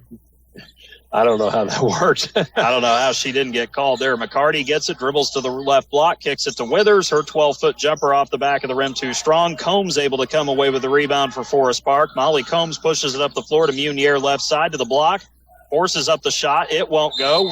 Bullitt and Hill collide, and Hill took the brunt of that to the face. The foul is going to be called here, I believe, on Forest Park, and Avery Hill is still not recovered from the collision there with Sophia Bullitt. So she'll have to be subbed out as Bailey Begley will check right back in for Forest Park. Foul was on Avery Hill. That'll be her third and the team's third of the quarter. Josh Martico, the trainer for Corydon Central, comes out to see if he can do anything to help. Apparently she's okay, but Begley is going to come in nevertheless. Coach Berg summoning her off the bench to come in for Hill. Hill will have to come out for a moment. Forest Park has cut the lead down to 25-19 with 5:43 to go here in the third quarter on the First Harrison Banking Butler scoreboard. Corydon's went cold on their shooting, and Forest Park's turned up the heat on the defense. Molly Herndon back in there for the Lady Panthers, replacing, I think it was Eve in the lineup. Bullitt drives it left side, drives downhill, and falls very awkwardly to the floor. Sophia's getting whacked about every time she gets in there with those big girls. It ran right into Claire Warren, I believe, who will be called for the foul. That'll be the second on Warren. That's now 4 quickly here on Forest Park here in the third quarter with 5:29 to go. 25-19. Herndon will be the inbounder between the D and the O of Corydon. Left baseline, looking, trying to find somebody open. Gets it down low to McCarty. Jordan gets position, misses the layup off the back of the rim. Rebound off of Jordan out of bounds right baseline. She went left baseline for the shot. McCarty's got a lid on the rim. She got her first make and has missed 3 in a row since then. Kyra Lathan is back on the floor. First time here in the second half for Corydon Central. She's out there with Paisley Teeter, Reese Withers, Jordan McCarty, and Molly Herndon. Up the floor now, Combs with it. Right baseline pass, and Howard, I believe, stepped out of bounds after she caught it. She was wide open to the basket, but her foot caught the end line there, and it'll give it back to Corydon Central. She's going baseline, and she stepped on it as she went trying to go to the bucket. Teeter into the front court to Lathan right side. Back left side now to Paisley at the volleyball line. Free throw line to Withers. Turns on Claire Warren. Gets a shot up in the lane. Missed it. Back of the rim. Rebound Bailey Begley in front of the rim for the Lady Rangers. Corydon 0 for 7 to start the third quarter. Yeah, they're cold as ice right now. Warren to Munier. 3 hits it in the left corner. All of a sudden, it's a 3-point game. First field goal for Ellie Munier, the freshman guard for Forest Park. 25-22, 4:40 and counting third quarter. It's Teeter to Lathan, front court right side. Free throw line to Withers, down low to McCarty. Goes up, gets that one to go down this time from the right side of the basket. She was right in front of Molly Combs, who had no play there. McCarty gets her fourth point, 27-22, 4:24 left in the third quarter. Across midcourt, Forest Park, Combs right wing, open 3, missed it off the back of the rim. Munier runs down the rebound in the left corner. Gives it back to Combs, fires this time left side from 12 feet. That misses back rim. Rebound fought for between Bree Howard and Jordan McCarty, and McCarty going to be called for a personal this time. That'll be the second on Jordan tonight, and that will be the team's first here in the third quarter. Jenna Berg back onto the floor for Forest Park, replacing Molly Combs, who is 0 for 8 from the field tonight. She just flat out can't get a shot to go down. Howard inbounds it and gives it to Begley. Back to Howard. Right corner jumper is good from 17 feet. Bree Howard's got her 7th point. The lead is back to 3 again, 27-24, midway through the third quarter here at the Panther Dome in Corydon. It's Teeter across midcourt to Lathan left wing, left elbow now to Withers. Drives it across the lane, back out top to Paisley. Drives inside, tries to shovel a pass, almost fell down, got it back, gives it to Herndon on the left wing. Herndon turns, throws it up top to Withers. Reese, free throw line, gets it down to Lathan, out to Teeter. Left wing 3 on the way. Yes! Yep. Timeout called after the Teeter tray for Corydon Central. 3:37 to go here in the third quarter. 30-24. Corydon Central leading Forest Park. You're listening to Corydon Central Lady Panthers basketball on 96.9 WKLO. At Harrison County Hospital's orthopedic surgeons of Harrison County, they know pain and limited mobility can take a toll on your life. That's why the expert team is there, providing comprehensive, full-time orthopedic care right in our community. Led by Dr. John Connor, a board-certified orthopedic surgeon, along with physician assistant Christina Gunter and nurse practitioner Jeannie Doan. They deliver personalized care to help you move freely again. Don't let pain hold you back. Call Harrison County Hospital today and take the first step toward recovery. 812-734-3800 or online hchin.org. Are you looking for top quality Chris Stone in Harrison County? Look no further than Davis Chris Stone in DePaul. At Davis Chris Stone, they have been serving Southern Indiana for years, providing the highest quality Chris Stone for all your construction needs. Their locally sourced stone is perfect for driveways, roads, landscaping, and much more. Plus, the friendly staff can assist you with your order, ensuring you get exactly what you need. They'll even deliver it right to your doorstep, making your project hassle-free. Choose Davis Chris Stone for your next project. Give them a call at 812-347-2707. Out of the timeout, Forest Park with it. Jenna Berg inbounds it to Bailey Begley. Right back to Berg again, who will now work it across midcourt right side. Goes high post to Howard, turns, puts up the 10-foot shot. It rolls off the front of the rim and softly falls in. 9 points now for Bree Howard, the sophomore. Makes it 30-26, 3:16 to go here in the third on the first Harrison Banking Butler scoreboard. Lathan tried to go to Withers at the free throw line from the right wing. Got it back off the deflection. Then back to Withers, over to Herndon left wing, and Molly Herndon gets touched up for a foul, and that's going to be the third on Bree Howard. That'll be the fifth on the Lady Rangers here in the third quarter, so 2 shots coming for the lefty freshman Molly Herndon, who had 12 points in that first half. First free throw on the way, knocks that down, the knuckleballer there. Herndon only 1 out of 4 on free throws in varsity play entering this matchup. Withers will check out. Bullitt is back on the floor for Corydon Central. Bree Howard out for Forest Park. Back in for her is Molly Combs. So the lineup now for Forest Park, Ella Munier, Jenna Berg, Molly Combs, as well as Bailey Begley and Claire Howard. The free throw missed off the back of the rim second go around for Herndon. Rebound to Bullitt, gives it to McCarty. Jordan gets inside. Layup missed off the right side. Rebound down to Warren, who goes to get it for the Lady Rangers. Up the floor down to Munier. Brings it up the left side, passes it off to Berg right at the top of the key in the front court. Berg slides it to the left side volleyball line between the rings to Munier, over to Combs on the right perimeter. Down to the corner, Munier lines up the 3 and misses it back of the rim. Herndon had the rebound. Warren knocked it away from her left baseline out of bounds. The possession goes to the Lady Panthers. 2:38 left in the third quarter, 31-26 in the Corydon Central's favor. Lady Rangers were 1 of 5 from long distance in that first half. They're 2 out of 4 here in the third quarter. That certainly helped bring them back into it. And the zone defense that they've been playing on Corydon, Lathan with it on the right side. Left side to Molly Herndon. Down to the wing now to Teeter. Teeter has Bullitt open on the baseline. Won't go there, though. Back out to Herndon, now right side to Kyra Lathan. Kyra takes a dribble, tried to throw it to Bullitt. Ball deflected back to her off Berg. Lathan drives inside on Warren, and she'll be called for the offensive foul. Driving right into Claire Warren, knocked her over into the lane, and Kyra, who was fairly under control there, will pick up her second personal, team's second of the quarter on Corydon Central. Not quite big enough to nail her that hard, I don't think, but she sold it well. A little bit of a sell job there, no doubt. Inbound will come to Begley. Munier back to Berg in the backcourt. Berg now will bring it across the timeline right this time with Lathan on her. Berg, high post, it goes to Begley, down to the corner to Combs, right side. Combs dribbles it Goes baseline, kicks it out to Begley. Nice job by Lathan closing out. Begley drives it toward the corner, and a reach-in is going to be called. Paisley Teeter was not fond of that call by her being mugged down there after the official whistled her for her first personal foul. That'll be the team's third of the quarter on the Lady Panthers. McCarty is out. Back in for her is Reese Withers. Inbound, Begley right side, throws up the shot, left it off the bottom of the backboard. Bullet somehow comes out of there with the rebound for the Lady Panthers. Up the floor to Teeter, drives left side, got mobbed. How's it off her out of bounds? Somehow it's off of her out of bounds, so it'll go to Forest Park after Teeter missed the shot up the side of the backboard. I thought one of the Lady Rangers got a piece of it. Berg to Munier, front court, left short corner, down low. Warren, wide open layup there for her fourth point.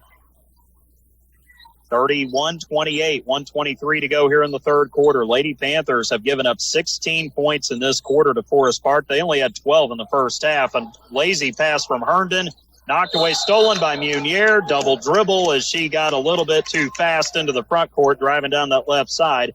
She picked it up and then put it back down on the floor, but the turnover gives it back to Corydon Central. She is just so quick, and she just got ahead of herself that time. She is really quick.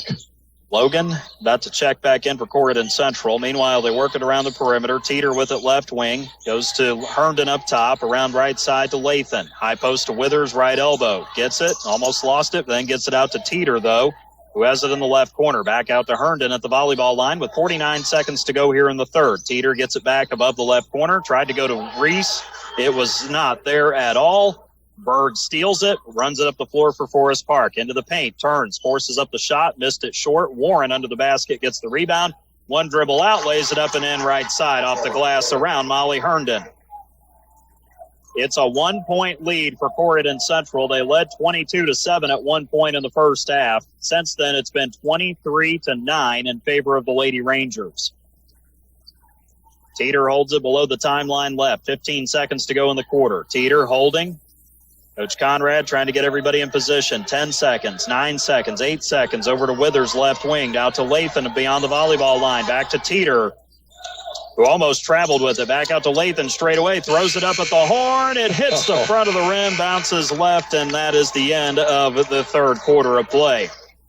31-30, Corydon Central clinging to a slim lead heading into the fourth quarter on the First Harrison Banking Butler scoreboard. You're listening to Corydon Central Lady Panthers basketball on 96.9 WKLO. Morgan's Auto Salvage has been serving the community for many years and have been in the car business since 1984. Morgan's Auto Salvage has late model car, truck, and now carrying semi-truck parts. Can't find a part? With Nationwide Locator, you can find any part you need for your car, truck, or semi. Located on North State Road 37 in Paoli, Indiana. Open Monday through Friday from 8 a.m. to 5 p.m. Check out their Facebook page at Morgan's Auto Salvage. For questions, call 812-723-2121. Let Morgan's Auto Salvage experience go to work for you. Hi, this is John Bender. Cooler weather, it's on its way. The Department of Energy says a properly insulated home can save you up to 20% off your heating and cooling expense. So make sure your home is properly insulated this fall. The Owens Corning ProCat Low-Fill Insulation System makes it quick and affordable to properly insulate your home. You can do it yourself, or we can recommend a contractor to help you. Learn how easy you can add insulation with the ProCat Insulation System by visiting us at Bender Lumber. Local people serving local needs for over 90 years.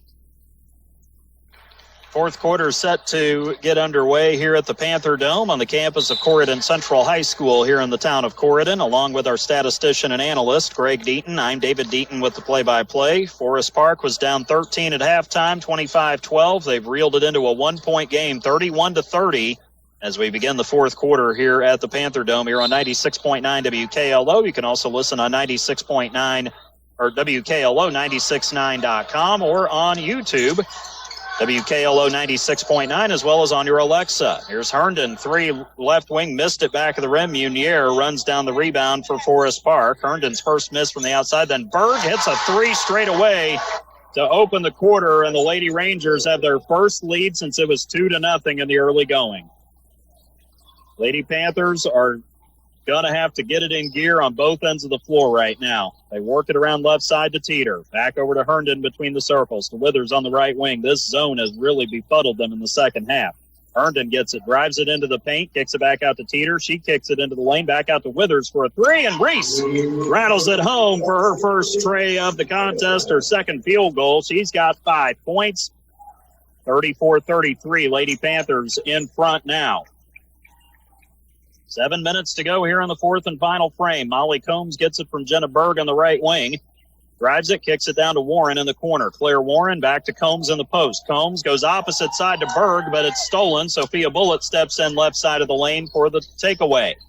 Up the floor to Withers right wing after she crossed the timeline. Sophia giving that one up to Reese, who will back it up to the volleyball spike line. It's Reese Withers, Molly Herndon, Paisley Teeter out there on the floor to start the second quarter. Sophia Bullitt and Megan Logan make up the rest of the lineup for the Lady Panthers. Herndon gets it on the right wing, goes to Bullitt right at the top of the key. Left side to Paisley. Teeter back straight away to Bullitt. The sophomore jab steps, gives it to Teeter for a three. Missed that one. Withers, though, wide open under the basket. Lays it up. Got it to go left side. Off the side of the rim, and Reese will go to the line for a three-point play as she gets her 5th point of the quarter, her 7th of the night. She was the only one there for their rebound. There was nobody around her. And then the girl turned around and saw she got the rebound and fouled her on top of her for getting the bucket. Munier and Warren check out. The foul on Ellie Munier. That'll be her 3rd and the team's 1st of the quarter on Forest Park. Megan Logan is out of the lineup, and for her is Jordan McCarty. The free throw off the back of the rim for Reese, and the rebound comes down to Bailey Begley, who's back in there for Forest Park. Their original starters on the floor, Bree Howard, Jenna Berg, Molly Combs, Bailey Begley, and Avery Hill. Howard gets it on the left wing, goes to Combs between the circles. She fakes, dribbles, pulls up, right elbow jumper, back rim, but it bounced in this time. First time Molly Combs has scored tonight for Forest Park. The lead is down to 1 again at 36-35. Lady Panthers in front. Withers gets it on the left wing, gives it back out to Herndon, now over to Teeter right side. Back around to Withers again on the left wing. Dribbles down to the corner, kicks it back out to Herndon at the volleyball line. Right side to Paisley, throws it. Ball deflected, intended for Bullitt on the right baseline, but Berg comes out of there with it for Forest Park. Runs it up the floor over to Howard right wing, inside to Avery Hill. Goes up, shot is blocked. And the rebound underneath the Bullet, she falls down and loses it out of bounds. It will go back over to the Lady Rangers. Bullet has just been hitting the floor a lot tonight. I think 3 or 4 times, or at least 3 times, maybe 4. And the inbound comes to Begley, right side of the basket, down to the baseline to Howard, out to Berg, right wing 3. That one rolls off the left side of the rim. Combs had the rebound, had it knocked away from her out of bounds off of Jordan McCarty. And the Lady Rangers, again, will retain possession. Back the other way now, or actually still on this end of the floor, Forest Park from the D of Corydon. On the left baseline, Bree Howard will be the inbounder. Looks, lobs it to Begley, who catches it right side of the lane. She put it on the floor twice, and a double dribble there off of Forest Park. She dribbled it, grabbed it, and then put it back down on the floor again. As soon as she did it, she had that look like, yep. Immediately knew. It's like, oh, why did I do that? Yep, immediately she knew the brain lapse had come and gone. Up the floor, Lady Panthers have it now. They work it to Withers, 3 right wing, clangs off the back of the rim. Rebound, Jenna Berg steps in front of her to get it in the right corner. Reese was going after it.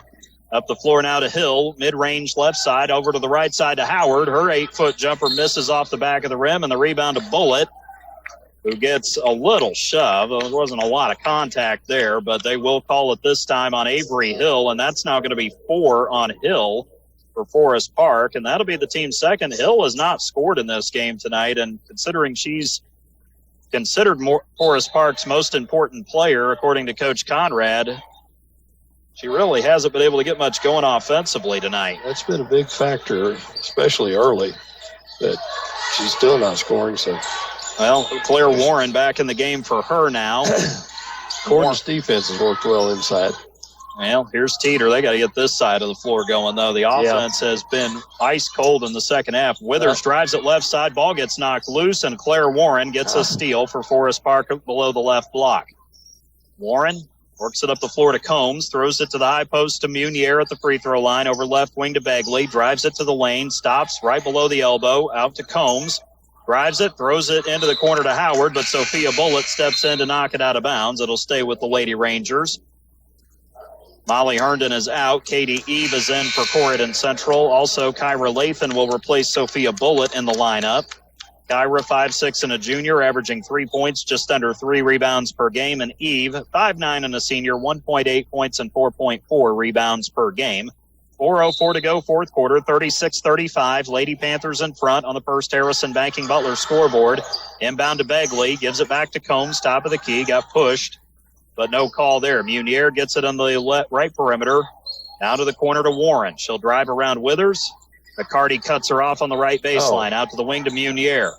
Munier back over to Combs. 3 is open, right wing, misses off the front of the rim. Rebound goes high off the backboard. Warren gets it, gives it to Munier. She lays it up, got the basket.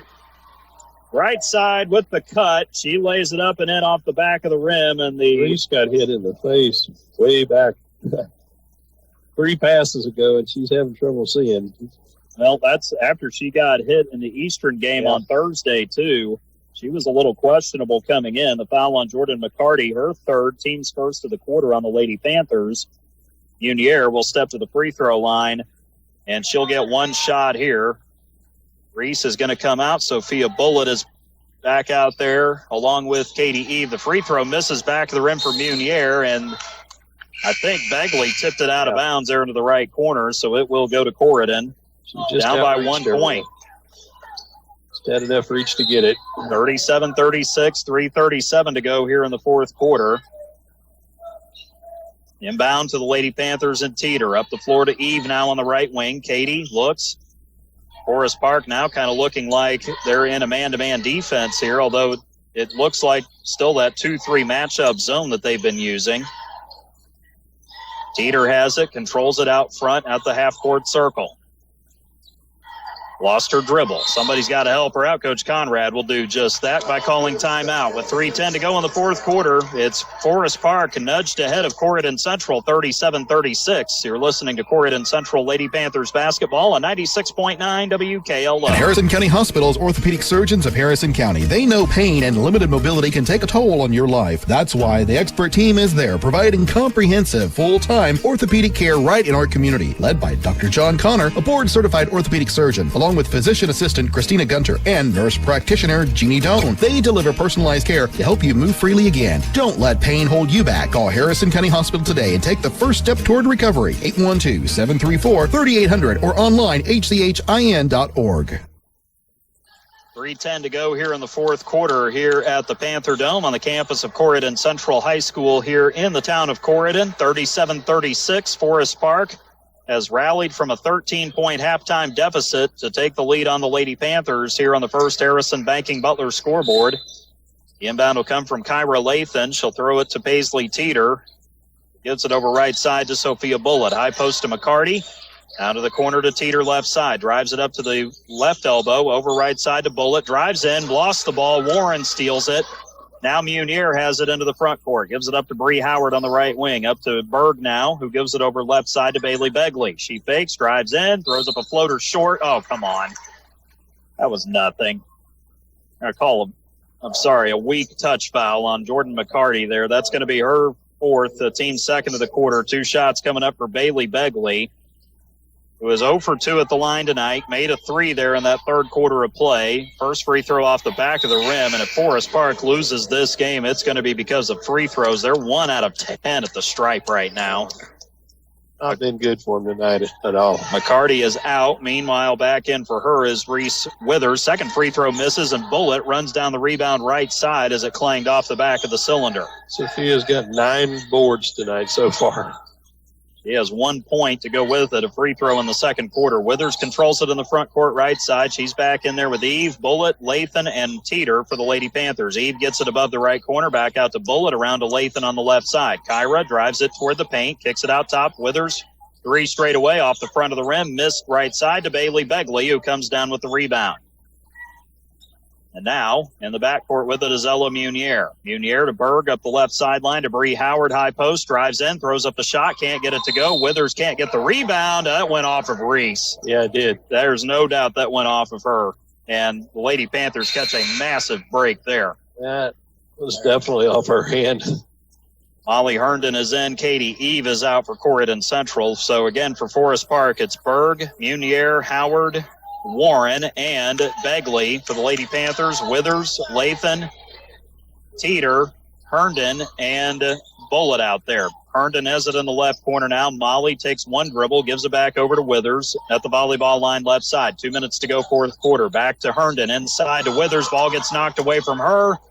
Howard, they've got to do a better job. Howard just walked with it 6 ways to Sunday, and she got called for it. Yeah. She took 2.5 steps there with 1:52 to go in the fourth quarter. That was definitely a no question there. Avery Hill is back in. Claire Warren is out. Warren's been far more effective tonight than Hill has for Forest Park. Yeah, Warren's got 9 rebounds tonight, and most of them offensive. Jordan McCarty back in as Kyra Lathan goes to the bench. 1:52 to go. Lady Panthers back out there with their original starters. Paisley Teeter, Reese Withers, Sophia Bullitt, Jordan McCarty, actually Molly Herndon, so 4 of the original 5. Herndon has it at the volleyball line right side. 1:40 to go on the first Harrison Banking Butler scoreboard. To Bullitt left side, high post to Withers, out to Teeter. Left corner 3, got it, and a foul away from the ball. And that's going to be it for Jordan McCarty. She put her arm right into the back of Bailey Begley. That was I saw the end of that. I don't think there's any doubt Jordan got her. And that's going to be instead, that's going to be 4. I thought that was it for Jordan with that foul. That is. So that'll be the end of the night for her. McCarty will foul out with 4 points. Third foul of the quarter on the Lady Panthers with 1:34 to go. The 3 does count for Paisley. That's the only good news that comes out of that. 39-37. Lady Panthers up by 2 with 1:34 to go on the first Harrison Banking Butler scoreboard. Kyra Lathan back in. Full court pressure. And Lathan all over Munier. Timeout by Forest Park head coach Jacob Berg with 1:34 to go in the fourth quarter. 39-37. Corydon Central back out in front on the first Harrison Banking Butler scoreboard. You're listening to Corydon Central Lady Panthers basketball on 96.9 WKLO. Are you looking for top quality Crestone in Harrison County? Look no further than Davis Crestone in DePaul. At Davis Crestone, they have been serving Southern Indiana for years, providing the highest quality Crestone for all your construction needs. Their locally sourced stone is perfect for driveways, roads, landscaping, and much more. Plus, the friendly staff can assist you with your order, ensuring you get exactly what you need. They'll even deliver it right to your doorstep, making your project hassle-free. Choose Davis Crestone for your next project. Give them a call at 812-347-2707. And Harrison County Hospital's orthopedic surgeons of Harrison County. They know pain and limited mobility can take a toll on your life. That's why the expert team is there, providing comprehensive, full-time orthopedic care right in our community. Led by Dr. John Connor, a board-certified orthopedic surgeon, along with physician assistant Christina Gunter and nurse practitioner Jeannie Doan. They deliver personalized care to help you move freely again. Don't let pain hold you back. Call Harrison County Hospital today and take the first step toward recovery. 812-734-3800 or online hchin.org. Minute 34 to go here in the fourth quarter here at the Panther Dome in Corydon. Jenna Berg out of the timeout, inbounds it to Bree Howard, right back to Berg, who gets stuck in the backcourt, throws it across the timeline to Ella Munier. She threw it into the lane to Howard. Ball got loose, scramble for it, tie up in the lane, the arrow facing Forest Park.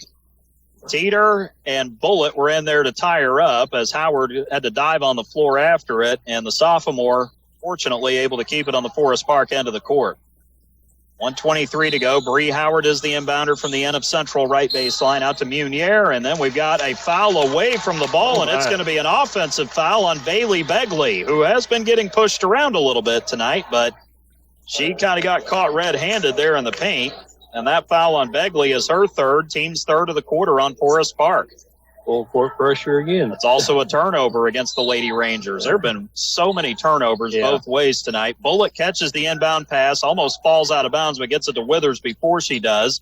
Up the floor to Teeter. Paisley with it right side, gives it to Withers in the middle of the court. Withers drives it to the left side and breaks up that trap as we come down to the final minute of the fourth quarter. Withers drives it right side, down to the wing.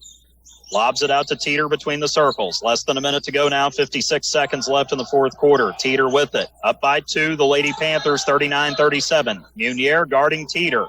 Now Warren switches onto her. Teeter drives by her, gets into the paint, turns, kicks it out to Withers up top. Reese drives it on Munier, drives in, draws contact. She should get 2 shots here regardless with 43.4 seconds to go. The foul on Ella Munier, the freshman guard for Forest Park. That'll be her 4th, team's 4th of the quarter. 2 shots coming here for Reese Withers, who is 0 for 1 at the line, missed on a 3-point play opportunity earlier in the quarter. Need to sink these. First one on the way for Reese. Long off the back of the rim, but it bounced in for her right there after it clanged off the back. Straight up and straight down through the net.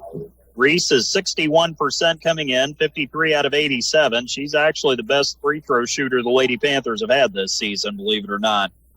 Begley is out. Molly Combs is back in for Forest Park, the junior at 5'8". Second free throw for Reese. It rattled in and out, hit the back of the rim, fell out. And then Bullock gets the rebound, tipped her. She fell down, lost it to Munier. Up the floor, wide open. Bree Howard should lay this up. Missed it left side of the basket, and a tie-up on the rebound between Molly Herndon and Molly Combs. The arrow favors Corydon Central. It's just crazy how that play went. There, it was a wide-open layup. It wasn't going to be any more wide open than that. I don't know what happened on that. When she shot it, I think she overextended a little bit. The inbound to Teeter. She's fouled, or timeout is called. Timeout, Coach Conrad. We'll keep it here, even though it is a full timeout. 32.6 seconds to go in the 4th quarter. So Reese Withers misses the second free throw. Bullitt had the rebound. She fell down. Ball came out. Forest Park had a run out to Bree Howard on a snowbird up the floor. Howard missed the layup off the backboard. It hit the left side of the glass, actually. And then on the rebound, the Mollies, Herndon for Corydon Central, Combs for Forest Park, simultaneously grabbed the rebound, jump ball, and Corydon Central gets it on the tie-up.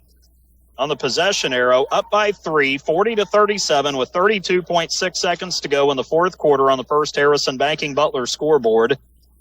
So one of those situations where you just shake your head. I mean, Howard was wide open, nobody around her, and I just think it was too easy. One of those deals where it's kind of like Bryce Fessel's layup the other night. It's just sometimes you're too wide open there. Yeah.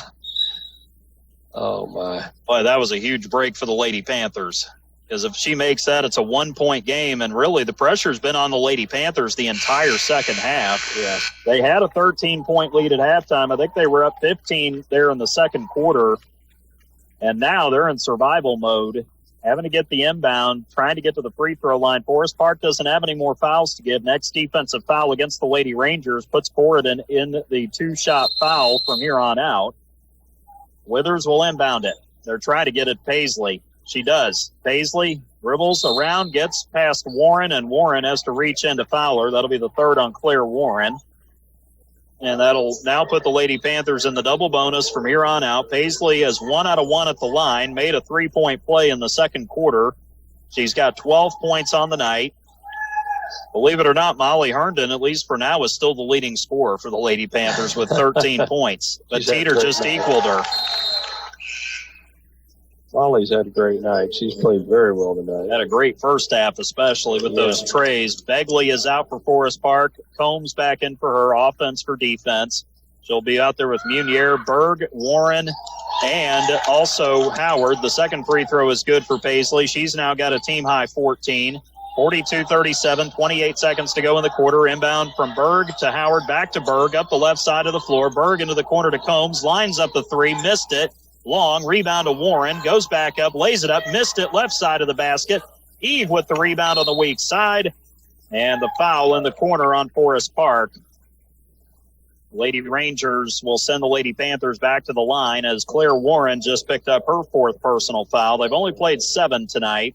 Got a couple of girls who were out with injuries. Alicia Eckert is one of them. She is a junior in the front court, and Bren Vaught, who is another junior who plays out on the wing. They are both out with injuries, so that's hurt their depth. Withers knocks down the first free throw. Reese now has her 9th point of the night. She makes it 43-37, and a timeout called, I believe, from the Forest Park bench. We'll stay with it again. 14.8 seconds to go in the 4th quarter. Lady Rangers will burn a full timeout here with 14.8 remaining. Lady Panthers up 6. It looks like they're going to escape with this one, but man alive, they caught a lot of breaks. Forest Park, by the way, going to go to the bench. Lily Muller is about to check in. She is a sophomore guard, about 5'4". Looks like the Lady Panthers, as I was saying, are going to get out of this one alive, but man, Forest Park has had ample chances here in this second half after coming back from being down 13 at one point. Momentum swings have just been crazy, back and forth. It's been a good basketball game to watch. The Lady Panthers are 3 out of 6 shooting in the quarter. So far tonight, they are 14 out of 41, which will be right around the final tally, so right around 34%. Forest Park made 7 out of 15 shots in that third quarter to get themselves back in it, and I may have miscounted that. 2, 4, 6, 8. Actually, 8 out of 16 in that last quarter. I'm glad I counted that. Before we get to the final statistics here in postgame, they were 8 out of 16 in that third quarter. They outscored Corydon 18-6. Yeah. That one hurt, really. And it shows you how resilient Corydon is that they were able to hold on, even though the lead went back and forth. Withers knocks in the second one, so Reese gets her 10th point of the night, 44-37. Up the floor with it is Berg. Back to Howard, long three, airballs it from behind the volleyball line. Rebound was saved. However, Munier was out of bounds when she did, so it will go back to the Lady Panthers with 3.8 seconds to go. All they got to do is inbound, run out the clock. Paisley Teeter comes to get it, and that'll do it. The Lady Panthers will win, but it took a lot for them to survive this one tonight. Corydon Central Lady Panthers survived the Forest Park Lady Rangers to the tune of a 44-37 victory here tonight in varsity action here inside the Panther Dome on the campus of Corydon Central High School. The Lady Panthers now up to 10-8 on the season with the victory here tonight. They've now won 5 straight at home, improved to 6-3 on their home court this season. Forest Park, on the other hand, came into this game 5-1 in true road games. They're now 5-2 in that situation, 11-7 overall. It's also the 5th consecutive win in the series for Corydon Central over Forest Park. The 20th meeting all time between these two teams goes to the Lady Panthers. They now lead the overall series 12-8 over Forest Park. We'll head into our Davis Crushstone postgame show after the break. We'll have final stats and analysis. We'll also talk with Corydon Central head coach Josh Conrad as well. All of that coming up in our post-game report, again, presented by Davis Crushstone. It's Corydon Central victorious tonight over Forest Park, 44-37 on the First Harrison Banking Butler scoreboard. You're listening to Corydon Central Lady Panthers basketball on 96.9 WKLO. Real country, pure country. 96.9 WKLO, Hardinsburg, Corydon, Paoli. At First Harrison, the banking butler is more than just a banking app. It's who we are. It's a level of service we've delivered for more than 130 years. If you need to borrow money for a home loan, car loan, even loans for boats, RVs, you name it, First Harrison Bank will get you competitive rates with fast, local decisions. Apply online at firstharrison.com. The banking butler. It's who we are. Keep it easy. Keep it local. First Harrison Bank. Member FDIC, Equal Housing Lender. Are you looking for top quality crushed stone in Harrison County? Look no further than Davis Crushed Stone in DePaul. At Davis Crushed Stone, they have been serving Southern Indiana for years, providing the highest quality crushed stone for all your construction needs. Their locally sourced stone is perfect for driveways, roads, landscaping, and much more. Plus, the friendly staff can assist you with your order, ensuring you get exactly what you need. They'll even deliver it right to your doorstep, making your project hassle-free. Choose Davis Crushed Stone for your next project. Give them a call at 812-347-2707. Looking to update your floors? Denny's Carpet in Corydon has been your local expert for over 35 years. From cozy carpets to durable hardwoods and stylish vinyl, they have it all and at prices you love. With top-notch customer service and affordable options, they make it easy to transform your space. Plus, enjoy special discounts on select flooring. Stop by or call 812-738-8466 off Highway 62 in Corydon. Denny's Carpet, because they know quality and affordability matter.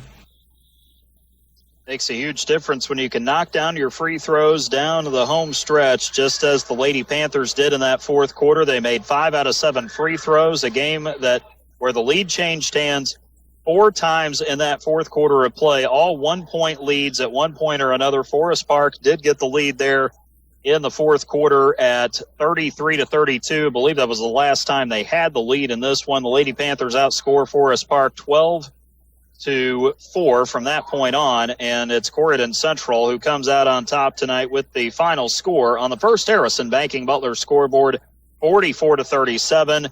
Lady Panthers able to escape with a victory here tonight on their home court, improving to 5-3, or actually 6-3 at home this season. They've now won 5 in a row here on their home court here inside the Panther Dome, while the Lady Rangers of Forest Park are now 11-7 after the loss tonight. Their 4-game win streak is snapped, and they are now 5-2 in true road games this season. They are on the road, actually, the rest of the season for their last 4 games coming up here the rest of the way. The Lady Panthers able to get the victory here tonight, and their 5th consecutive win overall over the Lady Rangers in the series as well, improving to 12-8 all-time against Forest Park in the 20th all-time meeting between these two teams.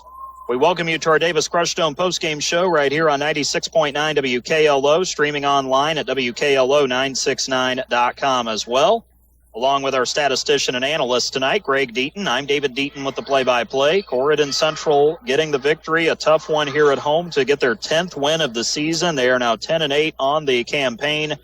And with that win tonight over Forest Park, the Lady Panthers able to get back on track at the shortened game at Eastern on Thursday night, and then come back with this one and beginning of a 3-game week in which they will be playing 2 sectional opponents to wrap it up. Both games on the road. Thursday night, they'll be traveling over to Sellersburg to take on the Silver Creek Lady Dragons.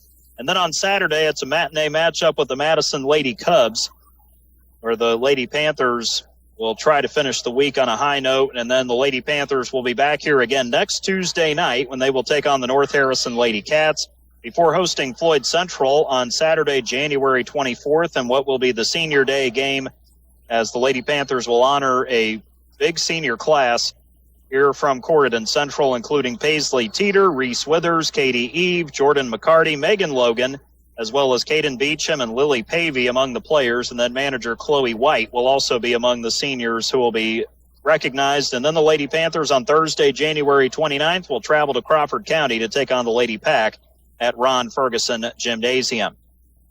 Taking a look at the final scoring and shooting tonight for both teams, we'll start with Forest Park, as Jenna Berg ends up leading the way in scoring tonight with 11 points for the Lady Rangers. Berg had 4 in the first half, scored 7 over the final 2 quarters.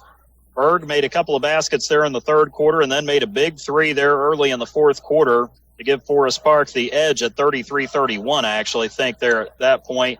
So the Lady Rangers leading scorer tonight, their senior Jenna Berg, who had 11 points in this one tonight. Bree Howard scored 9, had 5 in the first half, 4 in the third quarter. So Howard, the sophomore guard, ends up with 9 points tonight for Forest Park.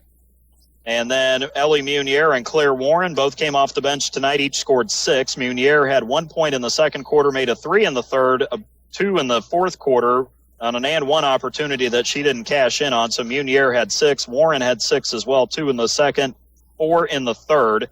And then Bailey Begley with the 3 in the third quarter. She finishes with 3 points, while Molly Combs got a basket there in the fourth quarter for 2 points to round out the scoring. Avery Hill did not score tonight, the only Lady Ranger who played but did not score.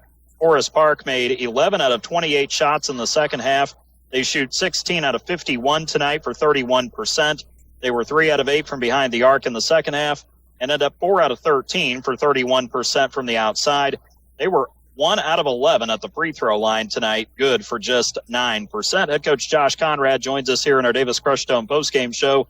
Lady Panthers get the win here tonight on the First Harrison Banking Butler scoreboard, 44-37 over Forest Park. And Coach, first half, I should say, there, especially after the first couple minutes, you all did a great job getting control of the contest, got up by 12 at the end of the first, led by 13 at halftime, and they made a run at you in the second half, but the girls found a way and were able to get the win here at home tonight. Yeah, and that's in the month of December and even the late November. Those are the games that we kind of let slip away at the end. And it was good to kind of see them bounce back and not full out panic and lose 3 or 4 possessions offensively when they made their run. So that was kind of good to see.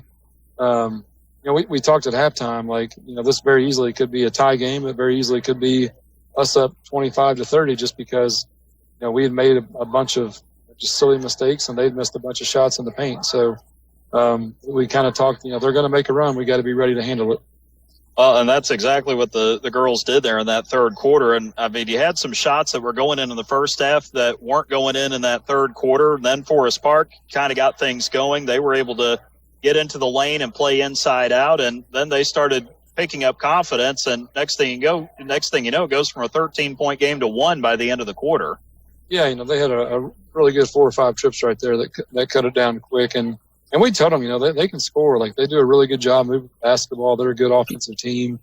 And you got to be happy with the overall effort for really 3.5 of the 4 quarters. We just had a little stretch there in that third quarter where they kind of got away from us. And like you said, it was the drive first.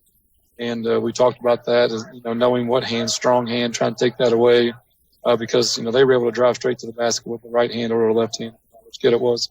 Well, and then on the defensive end, they went to that zone, and I thought the girls got stagnant and started to question things offensively, and then it seemed like that really affected the rhythm, not just on that side on the offensive end, but on the defensive end too. Yeah, and I think we were, taking some deep breaths on offense and didn't get a lot of movement there, but we got to kind of get back to get something where we kind of get some cut throughs, and they really guarded the 3-point line a little bit better in the second half, and we got to get the ball inside and get some of that inside out against that zone. Try to hit that short corner a little more. Fourth quarter, you did come back out and got things going a little bit. They actually got the lead, I think, at a 3-point shot there, and then Reese comes back and counters with a 3 to give you the lead back. So it kind of went back and forth there a little bit, but you all were able to get out in front there late and started making them have to foul, got to the free throw line and knocked down those shots there late. Yeah, it was good to see some made free throws there at the end. I thought, Reese did a lot of good things tonight where, she just let the game come to herself and she was able to knock those shots down and coming back from, that injury that she had last week, it was good to see her come out there and play that way. Well, and I thought Paisley did a nice job for you there, too, late. She did a great job handling the basketball for you all, made some good plays on defense. She also made a 3 and a couple of free throws there late, and it showed her leadership out there on the floor tonight. Yeah, Paisley's such a nice player, and Paisley works hard at both ends. She sometimes, gets caught up in things, but she's got a lot going on out there, and she's got a big leadership role, and she's done such a good job this year on both ends, trying to make herself better, make us better, and you just got to be happy for her, and hopefully these next couple weeks we can, continue to try to play that 32-minute game to the best of our ability. One key player, of course, was Molly Herndon. The freshman came off the bench and made 4 threes for you there in that first half. Ends up with 13 points tonight. Seems like she's starting to pick up some confidence and starting to play some more important minutes for you all now. Yeah, granted she made a couple mistakes there, but hitting those open shots early kind of put more pressure on the defense and made them come out and guard the 3-point line. And I think that's where we got to get the ball into Sophia, Reese, and Jordy a little more and get them attacking the basket downhill. But, Molly did make them come out and guard the 3-point line more. They even opened up Paisley on the other side once she hit those. Yeah, no doubt. Well, and also Kyra and Megan both going out there making plays for you. Kyra threw what was supposed to be, I think, a lob to Katie there in the first half, ended up making the shot. Megan had some big rebounds for you. So good to see everybody get out there and contribute tonight for you all. Yeah, that's good to see. And it's always good to get a good win over against a team that's been playing really well, too. Well, the team gets the win tonight, and it doesn't get any easier for you all. You're on the road the rest of the week. Silver Creek Thursday night, and obviously they're playing really well. Got a very good team, most of them back from last year. So it's going to be a big test against a team you could be seeing in the sectional here coming up soon, Coach. Yeah, any team that Coach Shane coaches is a big test just because he's going to do so many things where you have to go and you have to be strong and you have to be tough and you have to be ready to make that pass quick. If not, you're in a trap and you're back on your heels. And, we were fortunate enough to be able to do that really in both games last year and put a lot of pressure on them defensively. But just the ball movement on Thursday is going to be a big task. And then, Saturday you come out with just like Ren and Shane, another one of the best players in Southern Indiana with Davis. And it's another big test for us. No doubt about it. Well, two big tests, but a nice win to start the week here for the Lady Panthers, 44-37 over Forest Park. Coach Conrad, as always, appreciate the time in the post game, and we'll see you all next Tuesday night with North Harrison. Have a good game with Silver Creek Thursday, and then with Madison on Saturday. All right, thanks, David. All right, Josh Conrad joining us here with our Davis Crushstone post game show. Lady Panthers win the varsity game tonight, 44-37. Unfortunately, the same cannot be said for the JV Lady Panthers, who fall to Forest Park 49-28 against the Lady Ranger team that only had one loss in junior varsity play this season. Let's take a look at the shooting now for the Lady Rangers. Again, shooting, I already went through that. Let's go through the scoring and shooting for Corydon Central now. Paisley Teeter, 14 points, ends up leading all scorers tonight for Corydon Central. She had 8 in the second half, a 3 in the third, another 3 in the fourth with a couple of free throws there at the end. So Paisley with 14 leads the way tonight. Molly Herndon mentioned she had 13. 12 of those 13 came in the first half on trays. And then Reese Withers able to squeeze out 10 points tonight, had 8 in that fourth quarter. And after scoring just 2 over the first 3 quarters of this contest, so Reese ends up in double figures tonight for Corydon Central. Jordan McCarty had 2 in the first, 2 in the third. She finishes with 4 points tonight. Kyra Lathan got a basket in the second quarter inadvertently, but nevertheless it counts for 2 all the same. Kyra with 2 points tonight for the Lady Panthers. Sophia Bullitt also with 1 point tonight on a free throw there in the second quarter. Katie Eve and Megan Logan got some time tonight. They did not score, but contributed in other ways for the Lady Panthers, who shot 5 out of 18 from the floor in the second half and end up 14 out of 41 tonight for 34% shooting from the field. Meantime, 3-point shooting was good for the Lady Panthers overall. They were 3 of 6 in the second half and end up 8 out of 16 for 50% from behind the arc tonight. Free throw shooting was actually really good for the Lady Panthers all throughout the contest. They go 6 out of 9 in the second half and finish 8 out of 12 at the stripe tonight for 67% here on their home court. It was 16-4. Lady Panthers led at the end of the first quarter. But the second quarter, Forest Park made it a little closer as Corydon Central outscored the Lady Rangers 9-8, made it 25-12 at halftime. It was all Forest Park in that third quarter. They outscored Corydon Central 18-6 to make it a 31-30 Lady Panther lead going into the fourth. 4 lead changes in that fourth quarter, but Corydon Central pulled away with a 13-7 final frame over the Lady Rangers to win it tonight, 44-37 on the First Harrison Banking Butler scoreboard in a matchup that consisted of 5 lead changes and 1 tie at 2 apiece there early on. Looking at the additional numbers tonight, rebounding goes to the Lady Rangers, 30-24 over the Lady Panthers. Forest Park had 16 offensive rebounds to their credit here tonight. Claire Warren was the leader on the glass with 10 rebounds to go with her 6 points. Warren had 7 offensive rebounds for Forest Park tonight. Jenna Berg had 5 rebounds, 3 of those on the offensive glass. 4 rebounds for Bailey Begley and Ella Munier. Munier had 2 offensive rebounds on her side of the ledger. Molly Combs, 3 rebounds, 1 of those on the offensive end. Bree Howard with 2 rebounds, 1 offensive, and then 2 offensive rebounds for Avery Hill, the 6-foot junior for the Lady Rangers in the middle. 30 rebounds, 16 offensive for Forest Park. Corydon Central had 24 rebounds, 9 of those on the offensive glass. Sophia Bullitt had 10 to lead the way tonight, 1 on the offensive end. Jordan McCarty had 6 rebounds, as did Reese Withers. Reese had 5 offensive rebounds among her 6 total. McCarty had 6 rebounds, 2 of those on the offensive end. Megan Logan had 1 offensive rebound tonight. Molly Herndon had a rebound, as did Katie Eve for the Lady Panthers. 24 total rebounds, 9 on the offensive end. 16 turnovers tonight for Corydon Central, 10 in the first half and 6 in the second half. Forest Park had 11 first-half turnovers, 6 in the second half, a total of 17 turnovers on the contest tonight for the Lady Rangers, who had 10 assists on 16 made shots tonight. Ella Munier had 4 assists to lead the way in that category. Bree Howard and Claire Warren each dished out 2 helpers tonight. Jenna Berg and Bailey Begley both had 1 assist tonight for Forest Park, 10 total on 16 made shots. The Lady Panthers had 10 assists tonight on 14 made baskets. Kyra Lathan was the leader there with 4 assists tonight. Paisley Teeter and Sophia Bullitt had 2 apiece.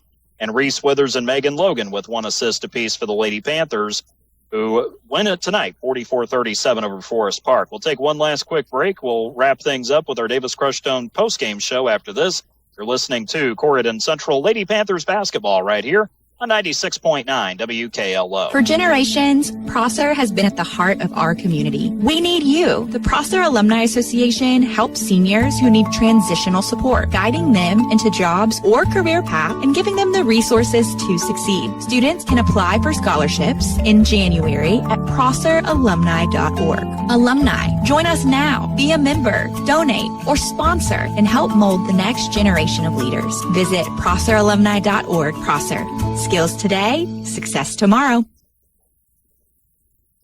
Our Davis Crushstone postgame show continues here at the Panther Dome in Corydon, here on 96.9 WKLO. The Lady Panthers are now 10-8 on the season as they knock off Forest Park tonight, 44-37. Lady Rangers fall to 11-7 with the loss here tonight, and they will be back at it again on Thursday night. Forest Park will head over to Evansville to the east side, and they'll take on the Evansville Christian Lady Eagles. Tough matchup coming up there on Thursday. A week from tonight, the Lady Rangers will head down to Rockport, Rio to take on the South Spencer Lady Rebels.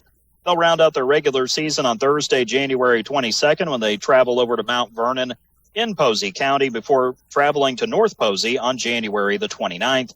Lady Panthers back at it again Thursday night at Sellersburg, taking on Silver Creek. And then on Saturday afternoon, a 1:30 varsity tip, 12 noon for the JV, as the Lady Panthers will travel to Madison. We'll see the Lady Panthers again 1 week from tonight when they will take on their county and conference rival, the North Harrison Lady Cats.